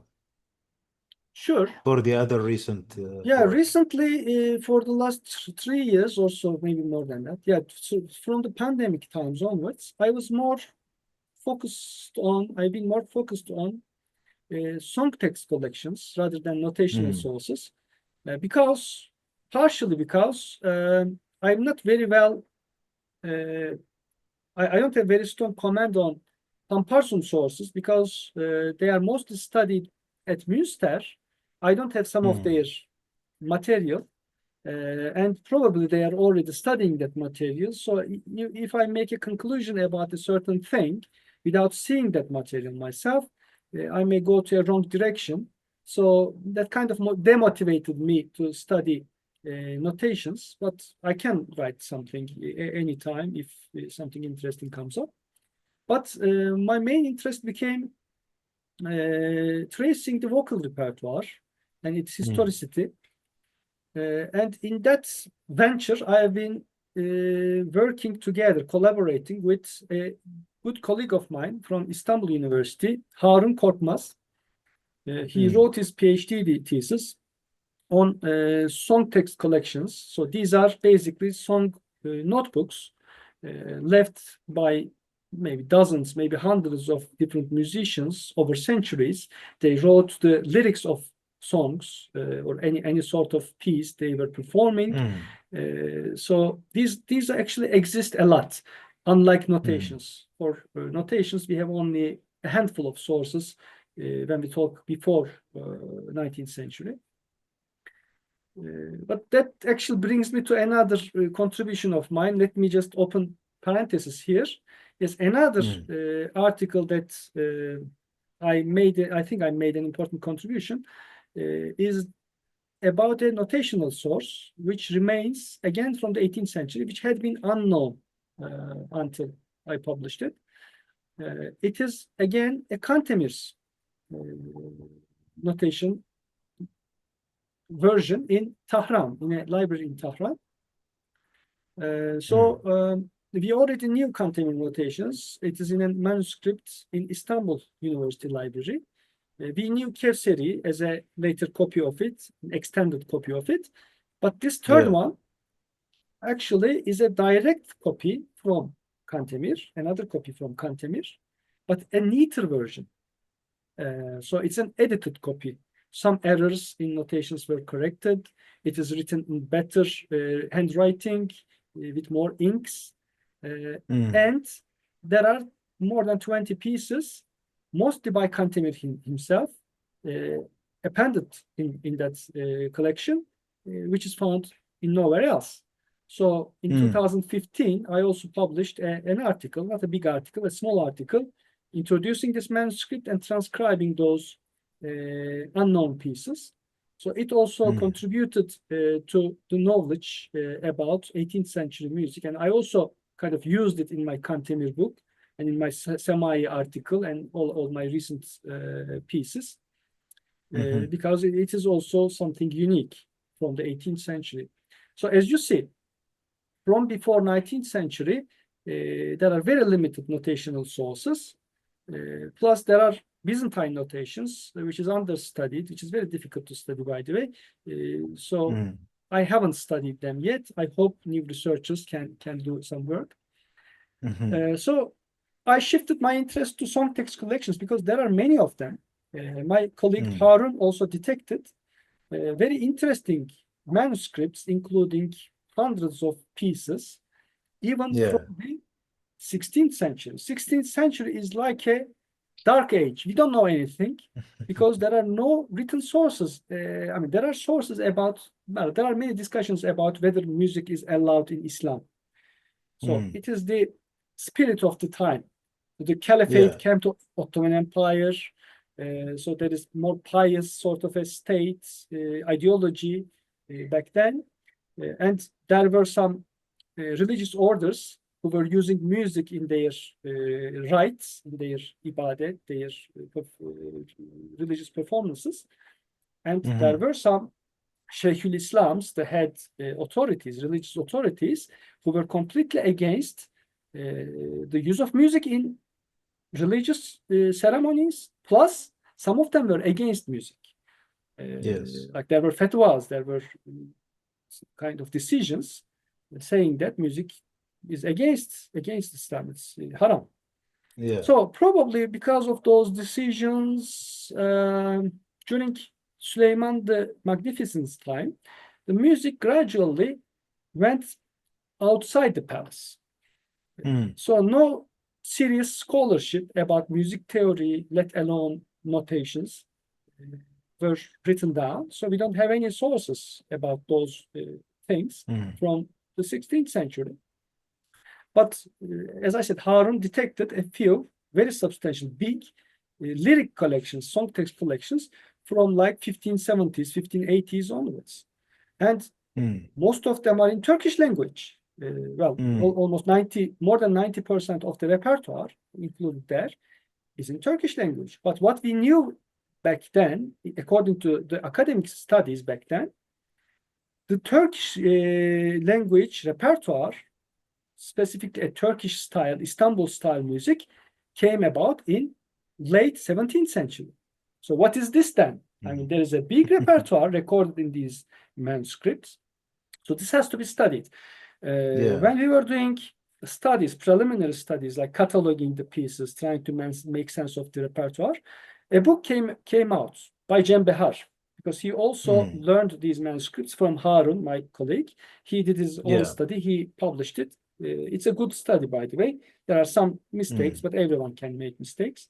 It is important, but it is not enough because he studied the repertoire there, but I would make alternative interpretations compared to what he said about them. So I'm continuing on that.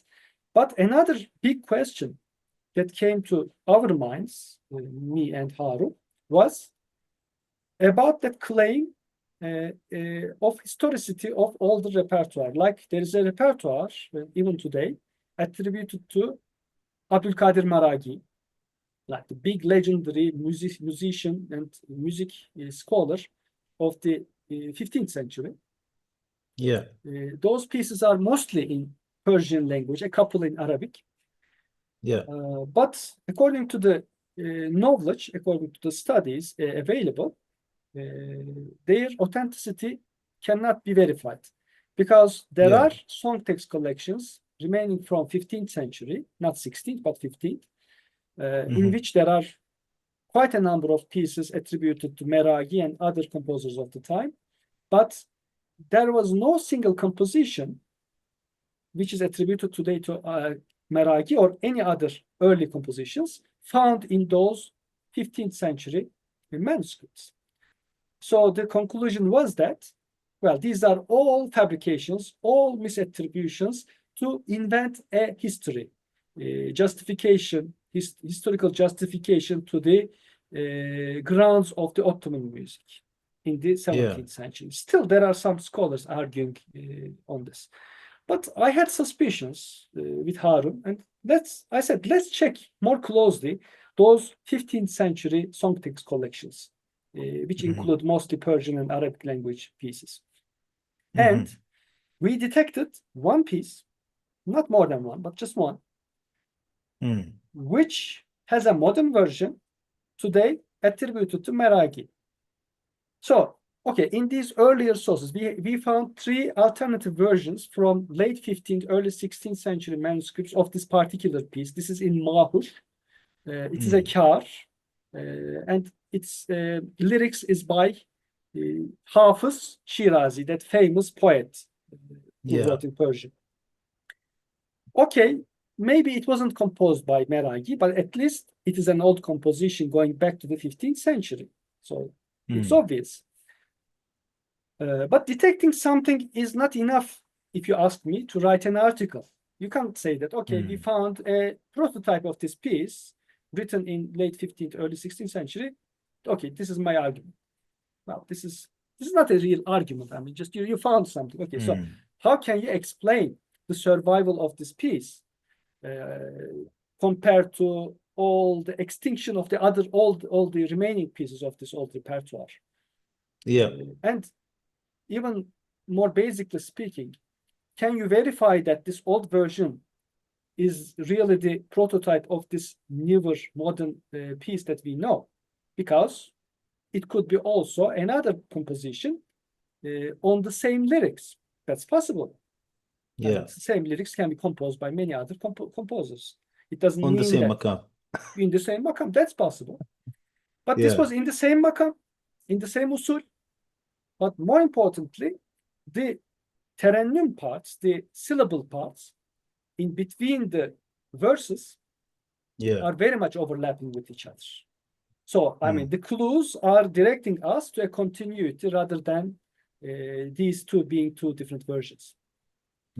So we said, I mean, we have to write an article on this, but it was a very, very challenging article because I mean, it's not like analyzing and comparing notations. You don't have any notations. The earliest notations of this piece was written in 1900s. All the earlier material available are from song text books like lyrics, verses, terennums, plus there is a heading giving us the name of the makam, name of the usul, name of the composer. And then we had a huge break from the early 16th century to the late 17th century, like 150 years of no version, no source. So we had to fill that gap as well. So it was kind of an experience to us. So what kind of a method are we going to use? How can we kind of develop an argument out of this? So we have dots, we have to connect the space in between. So that was probably most difficult articles that I've ever written, comparable to a thesis, for example. I could have written a master's thesis or maybe half of a PhD thesis rather than writing that article. But it came out in 2022 as a co-author work with Harun Korkmaz. But when we were writing that article, we also detected other, like a dozen of pieces having later versions in Ottoman sources written in 18th century or late 17th century. So there there was a continuity between those old antecedent repertoire and to well into the Ottoman tradition. But some pieces were evidently lost during the 18th century, maybe the 19th century. So it wasn't those dark ages of 16th century that the old repertoire was gone and the new repertoire, new style, and Turkish music, classical music emerged. But there were stronger links with the antecedent tradition, like 15th century tradition. But maybe the tastes changed over time. Maybe they didn't enjoy those earlier pieces a lot. Maybe some people didn't share those pieces with a lot of their students. So these pieces gradually became forgotten. So they didn't remain to our times. But we at least established a link, a connection by showing a counterexample. One single example, a contradicting example, is enough to refute an argument. So this is a philosophical thing, you know. Karl Popper. Yeah. Exactly. Thank you very much. Yes. This is like a black swan. Yeah. You are bringing the scientific research as much as possible to this practice of music. Yeah. Which is very interesting. I would like to ask, first of all, I'd like to thank Harun for his effort. So this is really interesting. Do you like to mention those few other pieces or maybe some other occasion that you discovered? I very recently gave a seminar in Hacettepe University in Ankara, showing another example. But I don't have the material with me right now. I'm hoping to convert it into an article and publish it soon. But there you can see even more clearly the overlap between the terennums in the 15th century version and the 17th, 18th century versions.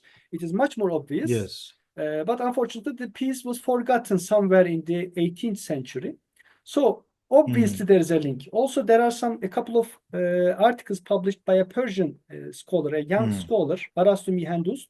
I haven't met him, but I have read his material. He also detected those continuing pieces, mostly detected by ourselves. He made a couple of other detections. We made a couple of other detections. But he also establishes that there was a continuity from the 15th well into the 17th, 18th century Ottoman music repertoire.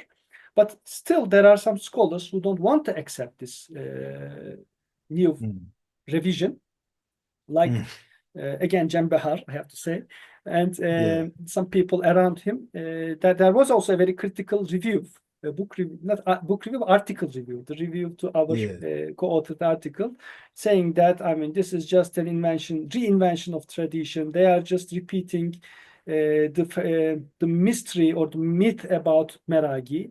Now, obviously, this is not what we did. What we did was an analysis of a continuation of a piece. Of course, there's a transformation. It is not like a piece continued in the very same way within a few centuries. It is impossible after all.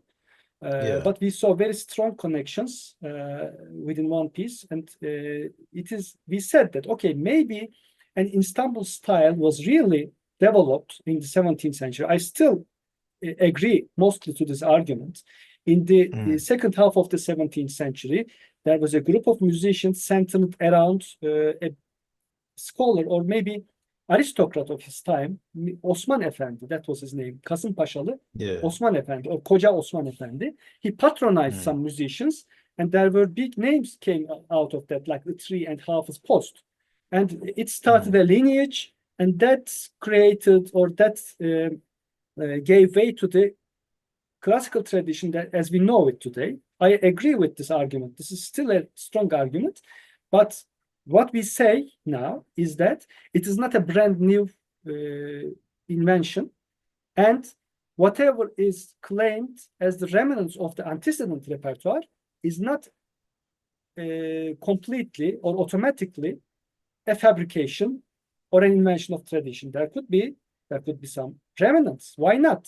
And we show some evidences of that. I mean, we are not just speculating, and more evidence will come as I find time to study and publish. Because making those comparisons is very, very challenging, considering I have limited time and there are no similar examples of work. So I have to develop the method of what I'm doing. So it is difficult. Interesting. Where do we find your articles published? So for our audience to enjoy. Yes, to facilitate people read my musical work, I upload all of them to my academia page. I don't very actively use academia. I, for example, very rarely upload my political science research, which is far more abundant, by the way, my publications about Balkans. But I don't upload many of them. But my music publications, I think I uploaded all of them on academia.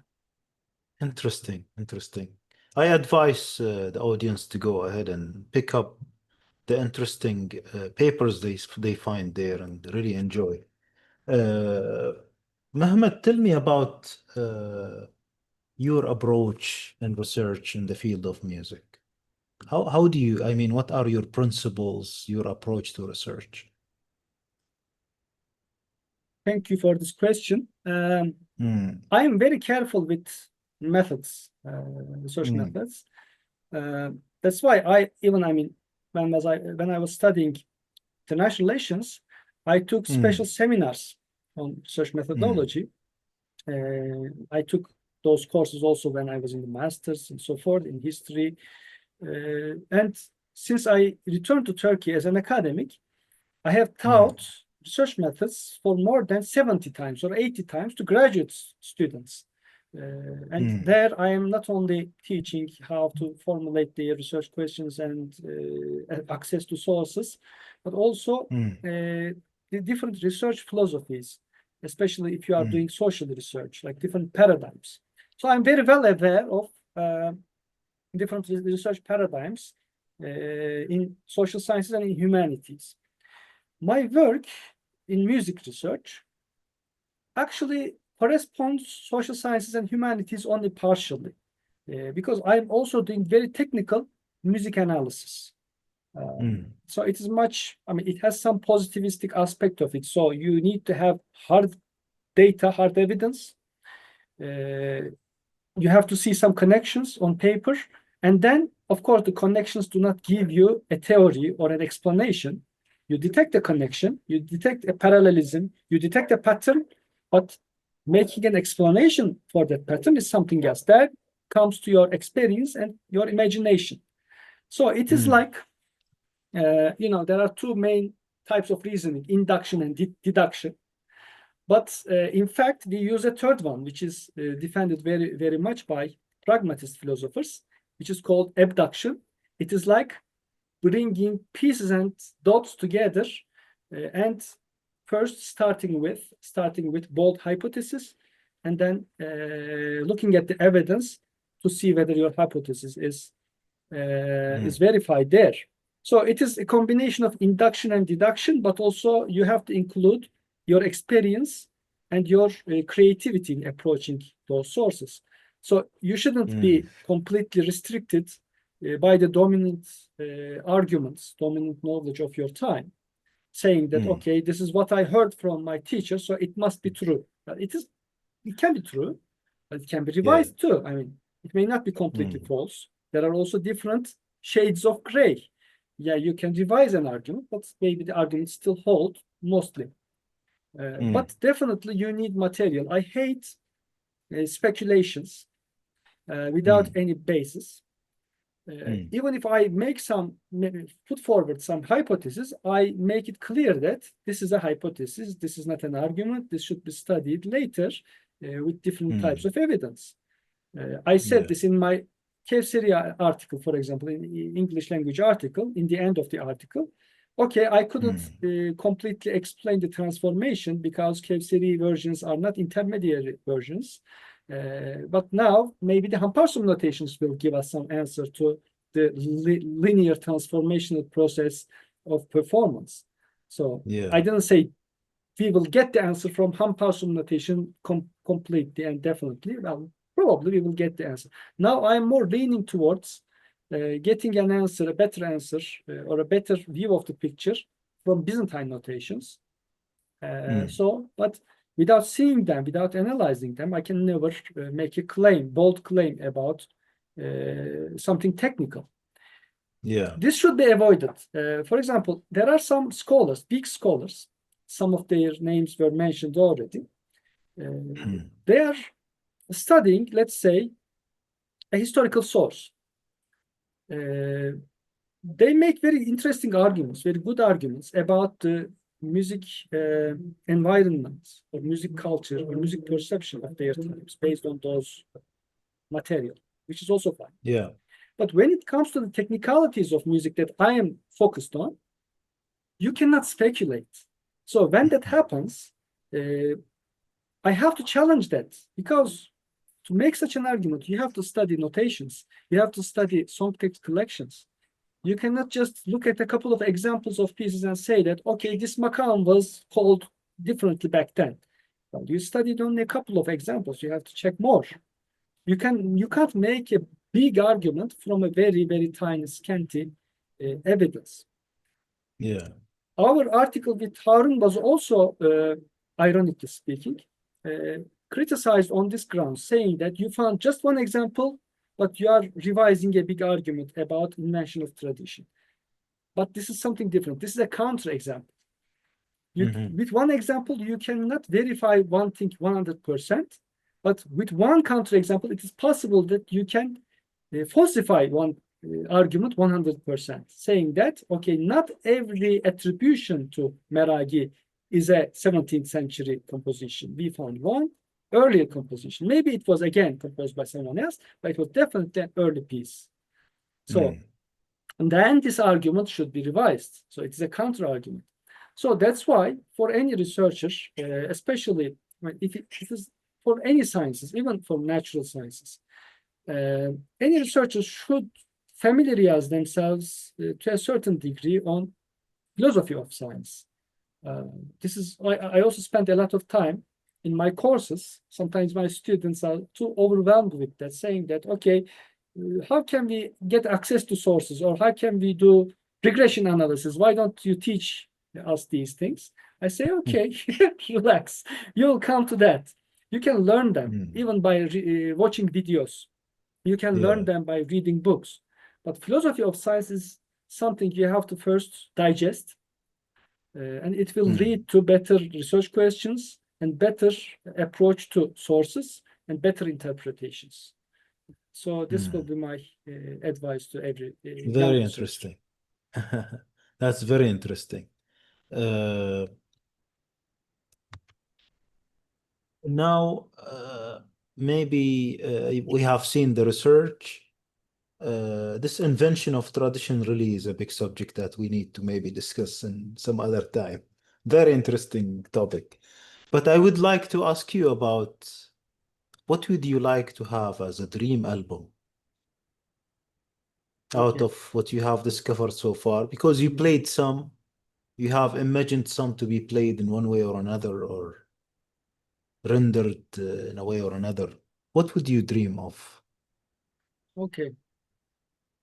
When I was preparing KFCD book for publication, I also contemplated some album. Of course, it didn't materialize, but it would be very good if it is still, if it can be done. I was considering giving, I actually shortlisted 20 interesting pieces, which were then played by those musicians in the Omar album. But my first idea was to give each 2 or 3 of them to a master of Turkish music, good performer,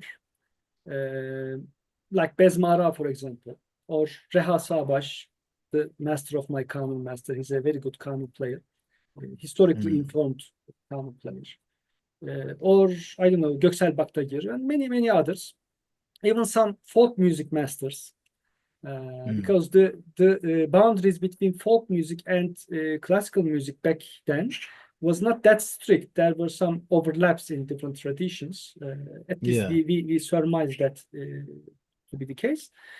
So everyone would offer their own interpretation, because these pieces would be played for the first time, like the world premiere would be done.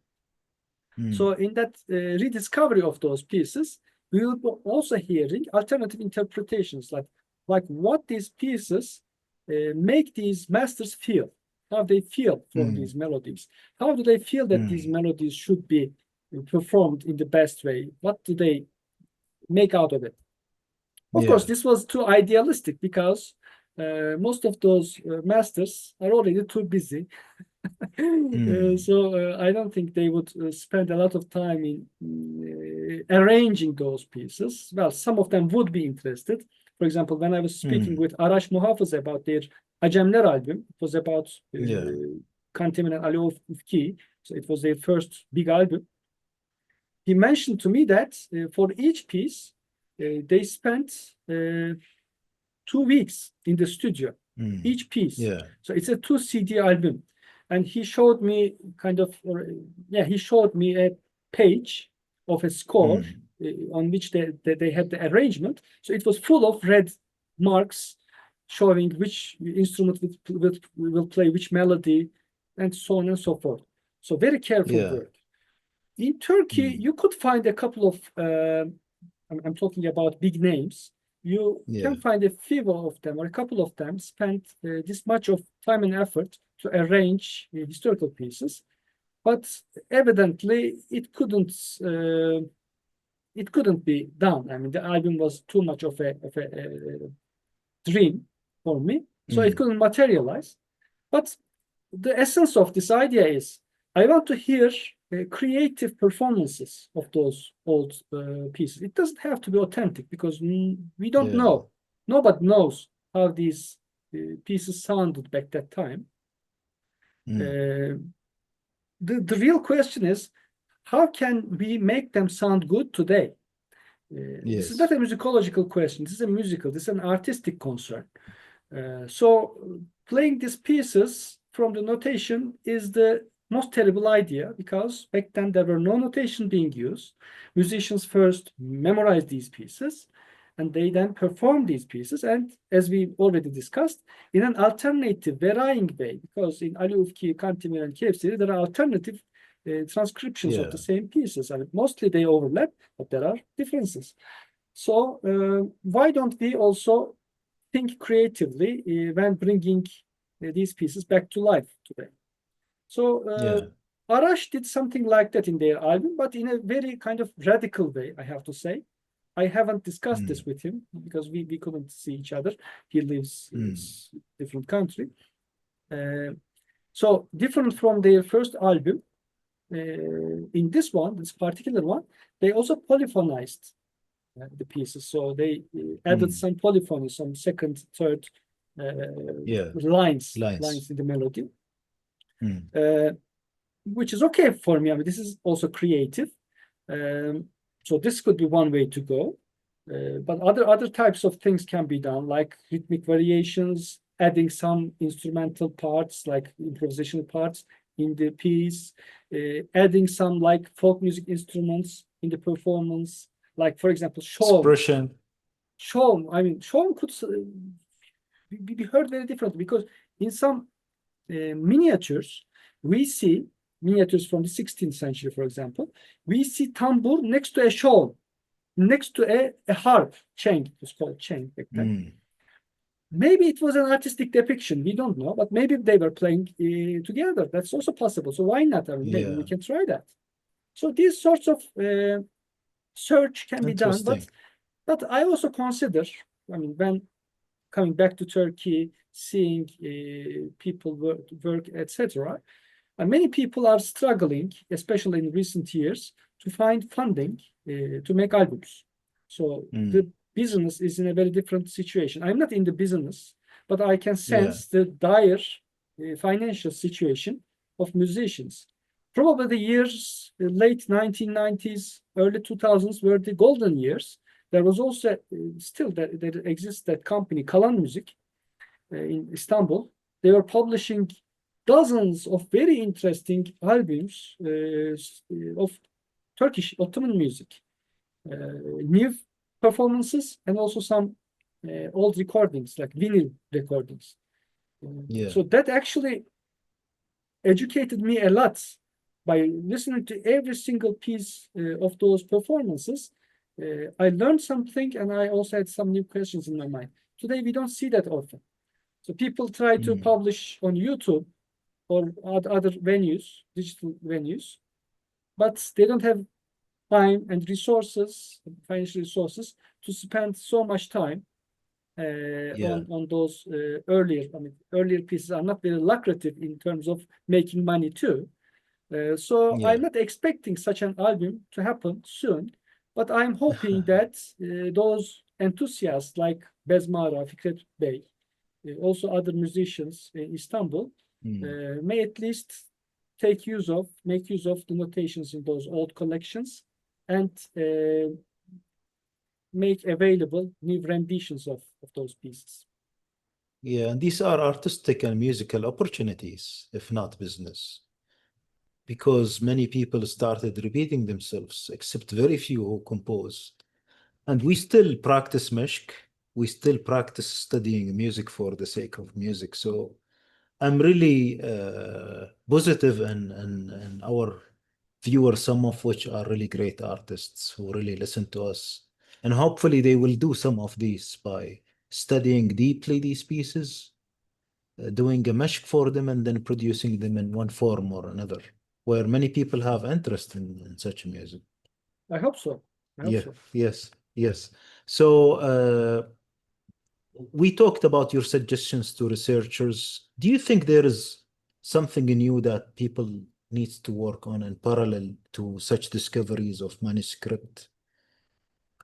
What needs to be done actually, and what are other manuscripts or sources of such music out there? Mhm. I can only talk about Turkish music Mm, sources, although there must be a lot of connections to be established with Arabic mm, sources, with Persian sources, and even with Indian Urdu sources. There are efforts like uh, I remember reading a dissertation by Salahaddin Maraka. He mm. was trying to establish the connection between the Ottoman and Arabic music traditions, even in the Yes, 17th, 18th centuries. It's in German. yes, It's in German. yes. Uh, so I'm not familiar with Arabic language sources. I'm partially familiar with Persian language sources, but there are a lot of libraries in the Middle East in general, from North Africa to Central Asia. I mean, I'm talking about a larger Middle Islamic world, let's say Islamic world. Yeah. Uh, Many of them don't have digital archives. So especially scholars who have interest and who have language skills should go and discover what is there. Also in Western libraries too, you can find very interesting sources. Harun is now exploring European libraries, and he's coming across interesting pieces from 15th century, 16th century, and so forth. But Mm, especially the Islamic world libraries, maybe Russian libraries, are full of, I suspect they are full of fascinating evidence that will complete the picture today, especially about mm, historical repertoires and performances, not only Turkish music, but general for Middle Eastern musical traditions. mm, When talking about Ottoman music, song text collections, lyric collections, as I mentioned, they are studied to a certain degree, but not in a systematic way. Now I'm involved in a project with a few scholars. It is led by, again, Harun Korkmaz, which has the ambition to catalog the history of every piece in the current repertoire, mm. which I think is a very big ambition. And I said, how can we do this? I mean, it's just a few years of project. We have funding for, I don't know, 2 years or so. But he was ambitious. He said, we can do it. I said, okay, I will just focus on the instrumental pieces, not vocal pieces. So I let him and others in Istanbul to do that job. But I know that there are hundreds of song text collections, especially from the late 17th century onwards, and studying pieces comparatively will show us lineages, also Mm, alternative versions of the same pieces, also misattributions of pieces to composers. So it will mm. lead to a really substantial revision in our knowledge for today. About Mm, notations, The Münster group, CMO group, is doing a very good job of transcribing pieces, but it is just a beginning. So after transcribing pieces to modern notations, you need to also make an analysis. Maybe I will return to that subject when they complete all the transcriptions. It's an ongoing project, and I think it will go for years. And even, I mean, I have to also say, even if there is a transcription of a piece, I still want to see the original, the Hamparsun version, the manuscript version, because this is like a virus remaining from my history times, history studying times. You want to see the original. But still, I mean, it's a good job they are doing. So that dark kind of aspect is now being cleared. Now we have better information about what is there in Hamparsun collections. But the Byzantine notations, the Greek style notations, especially manuscript ones, is still very, very much understudied. They exist mostly in libraries around Greece. But the problem there is that notational style is very difficult to decipher. The rules are not clear. There are no standardized rules of transcribing music, notating music. It was codified and modernized only in 1815 onwards. And I mean, people can read and transcribe later notations with good enough accuracy, although there are still remaining ambiguities, but still, I mean, it is acceptable. But the real material, the real gem is in the manuscript collections, which date from 17th, even, I mean, 16th century, mostly the 18th century though. There are many pieces that can be discovered from there. There can be alternative versions of very well known pieces, again, found in those collections. And also a different style or different styles can be discovered there, because those musicians were mostly connected with the Greek church music style. So maybe they were playing the pieces that we know today in a very different, very original, very interesting way, their own interpretation. So we can rediscover a dead and extinct performance style, which is also very fascinating to see, because we can see bits and pieces of traces of those alternative styles in the 19th century Byzantine collections. I remember when I was in London, I met a very good church cantor and a scholar, a Greek scholar, who was also very interested in Ottoman Turkish music. Just as an experiment, I gave him a Byzantine notation of a piece from 19th century, and I asked him to sing it. It was a piece that he didn't know, a piece that I also didn't know. But in front of me, in my computer, I opened the page of the modern Turkish version of that piece. It's a classical piece. So he sang it from the Byzantine version, and it was very, very nice. I mean, it was very interesting. In some places, there were shifts to other makams, for example. So it was completely a new world to me. Imagine having such alternative versions of tens of pieces or maybe hundreds of pieces. It's fascinating. So I really encourage a couple of people around me, like my good friend Rıdvan. He's a very good musician also in Istanbul. I encouraged him. Actually, he wrote his master's thesis on a Byzantine notation collection, but the 19th century. Now I'm pressuring him to study manuscripts. But there are some Greek musicians like Kyriakos Kalaidis, very few of them, who have been dedicating their time on those manuscripts. But when I spoke with, for example, Kyriakos, he also said to me that it is very difficult for him. He's a very well-established specialist on Byzantine notations. But it's very difficult for him. He said this to me. It's very difficult to him to make sense of those melodies and transcribe them to the modern notations. And the more difficult part of it is that other scholars, when they read, for example, Kyriakos's work, they disagree with many of the parts that he transcribed. And when he reads other people's transcriptions, he disagrees with them because it's so much open to interpretation. But Yeah. after all, someone has to work on them. There is a big potential of research and findings.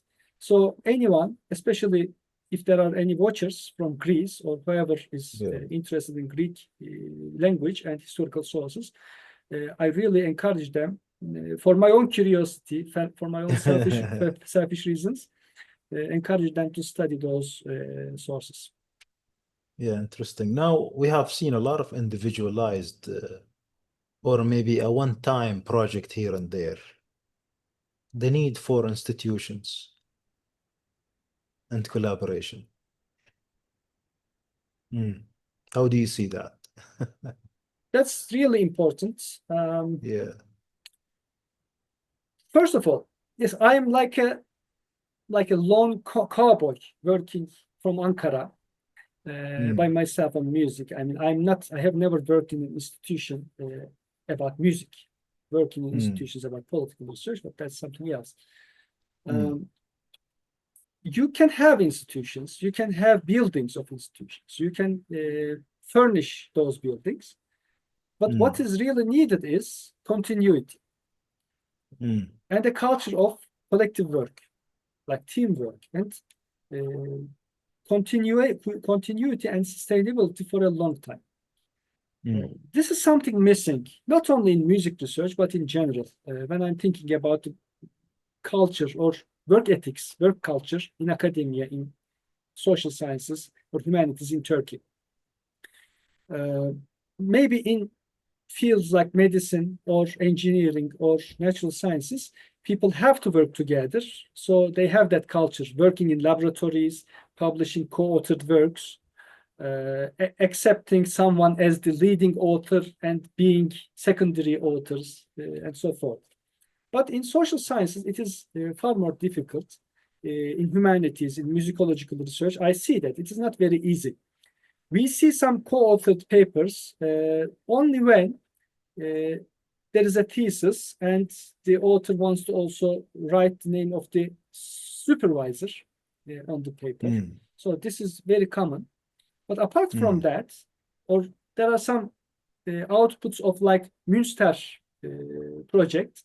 If that's the case, there are some also co-authored papers. But apart from that, I haven't really seen a lot of examples of co-authored work, like voluntarily co-authored work.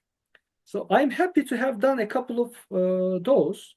One with Judith Haug about Ali Ufki notations. It was published in, I think, 2015. But when we set about working together on Ali Ufki notations, she was actually engaged in it professionally. She's a musicologist. And I had been studying Ali Ufki for more than, let's say, 15 years. And we met online. Actually, Owen Wright gave me her contact saying that there is a German researcher on Ali Ufki. And I wrote to him. It was like in 2013 or so. And then we exchanged emails and we developed the topic. Why don't we study this together? We suggested to each other and we said, okay, let's do it. And over Skype, there was Zoom back then, there was Skype. We were having meetings and this is how we prepared a paper. And then we presented that paper in an international conference. She came to Ankara in late 2014. And what we did was, it was already a rare occasion that there was a co-authored paper from two different countries. And we presented it also together on stage. This is even far less. I mean, we said, who is going to present this? And we suggest, okay, why don't we do this together? So this was something, a starter of a collaboration. But we couldn't do this in an institutionalized way. If there was an institution where we both could work and develop projects, earn money, enough money to sustain ourselves, we could have developed a lot of original work. What happened is that she has been working in good institutions. First, she worked in Germany, and then in Turkey, and then now she's working in another country, Norway, I think. But what she has been doing is mostly by herself. And I am very much separated, so I'm not in touch with them. Also, the article I wrote with Harun is an outcome of a completely voluntary collaboration. I wish Harun could work in an institution here and I could work together with him, or vice versa, but this didn't happen. But there are institutions where there are scholars, students, projects going on. There's also some funding they can find, but there are also rivalries. There are petty kind of competitions between individuals, and that kind of spoils the work. So it is about finding the right combination of dedicated people and strong institutions, and also work ethics. So when you bring these three things together, why can't we produce something good? Why should we wait every good piece of study to be carried out in Western institutions, in European institutions, in American institutions? I lived in both America and Europe. I studied there. I worked in institutions there, universities there. This is something we are missing. So it is not only the buildings, it is bringing the right combination of those three. Hopefully, in music research, in political research, in any social sciences and humanities research, we are able to, in Turkey, in other parts of the Islamic world or Middle Eastern world, we can do all this, but it needs some time and dedicated efforts, I have to say. Interesting. Dr. Mohammed, how can you be contacted? How can people reach out to you for collaboration, projects? Well, it's very easy. What is the best way? If they search my name, they will come across my email address from any institutions that I'm working at. I'm now based at Ankara Social Sciences University, Department of Area Studies. So I'm working as a Balkan researcher there. Also, I'm working at SETA think tank, so they can also write to that email. They can reach me. So it's very easy. And some people have reached me so far through those means. And if there is something that I can help them, I'm very open to share my suggestions or my information, my knowledge. But sometimes they ask me to say, do you have the copy of this book? Well, I don't. If I don't, I can't share that with them. But if they need any kind of help in their projects or any kind of pointers and suggestions, I would be happy to do that. Or albums or whatever we have discussed earlier. Sure. Yes. Yeah. This is really a very interesting, as I said, awaited interview, and this should be our first interview. I would like to conclude from your end, like with whatever you would like to highlight, and maybe suggest a piece that we can listen to at the end. What would you conclude with? Well, I would like to thank you a lot for appreciating my work, and for inviting me. I'm very happy to be a part of this project, this podcast project. I don't know how many people will listen to it anyway, but at least I explain myself. Hopefully people can benefit from it. And so I wish you the best for your later podcasts. And as the concluding piece, it's very difficult for me to choose. So I will let you choose and let you decide what to play. So all the best to the listeners and to you. Yeah, and also I'd like to hear some conclusion about Curiosity. I really love this part. Yeah, that's true. Well, before this program, I just browsed your podcast and listened to a few of them. People, very good musicians and researchers were talking about their background, and some of them started very coincidentally, not as planned, because of maybe some fascination with a performance they heard, or just coincidence of a couple of events. And my interest in music was something like that. This is not my profession anyway, but it became a very serious hobby, which became beyond a hobby, actually. I actually actively prevented this become to be my profession because I wanted to keep music as something I get pleasure from. That's why I wanted to keep it as hobby. And the source of this was curiosity. So I wasn't just playing these songs on my canon and going home and never think about it.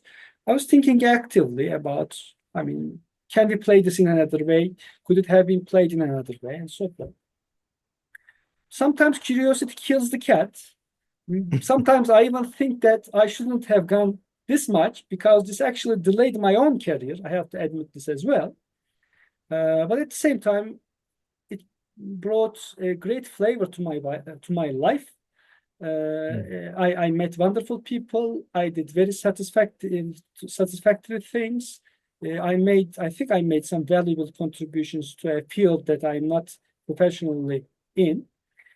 So I encourage, especially young people, to follow their interests, follow their curiosities, and sometimes if they need to take some bold decisions, they can take those decisions. So I encourage them to do that. Dr. Mehmet, thank you very much really for this precious time. We will meet again for sure, and hopefully in person, and we will listen to a piece. And until then, we'll see you again, Alnadi viewers. Thank you very much. See you again. See you then.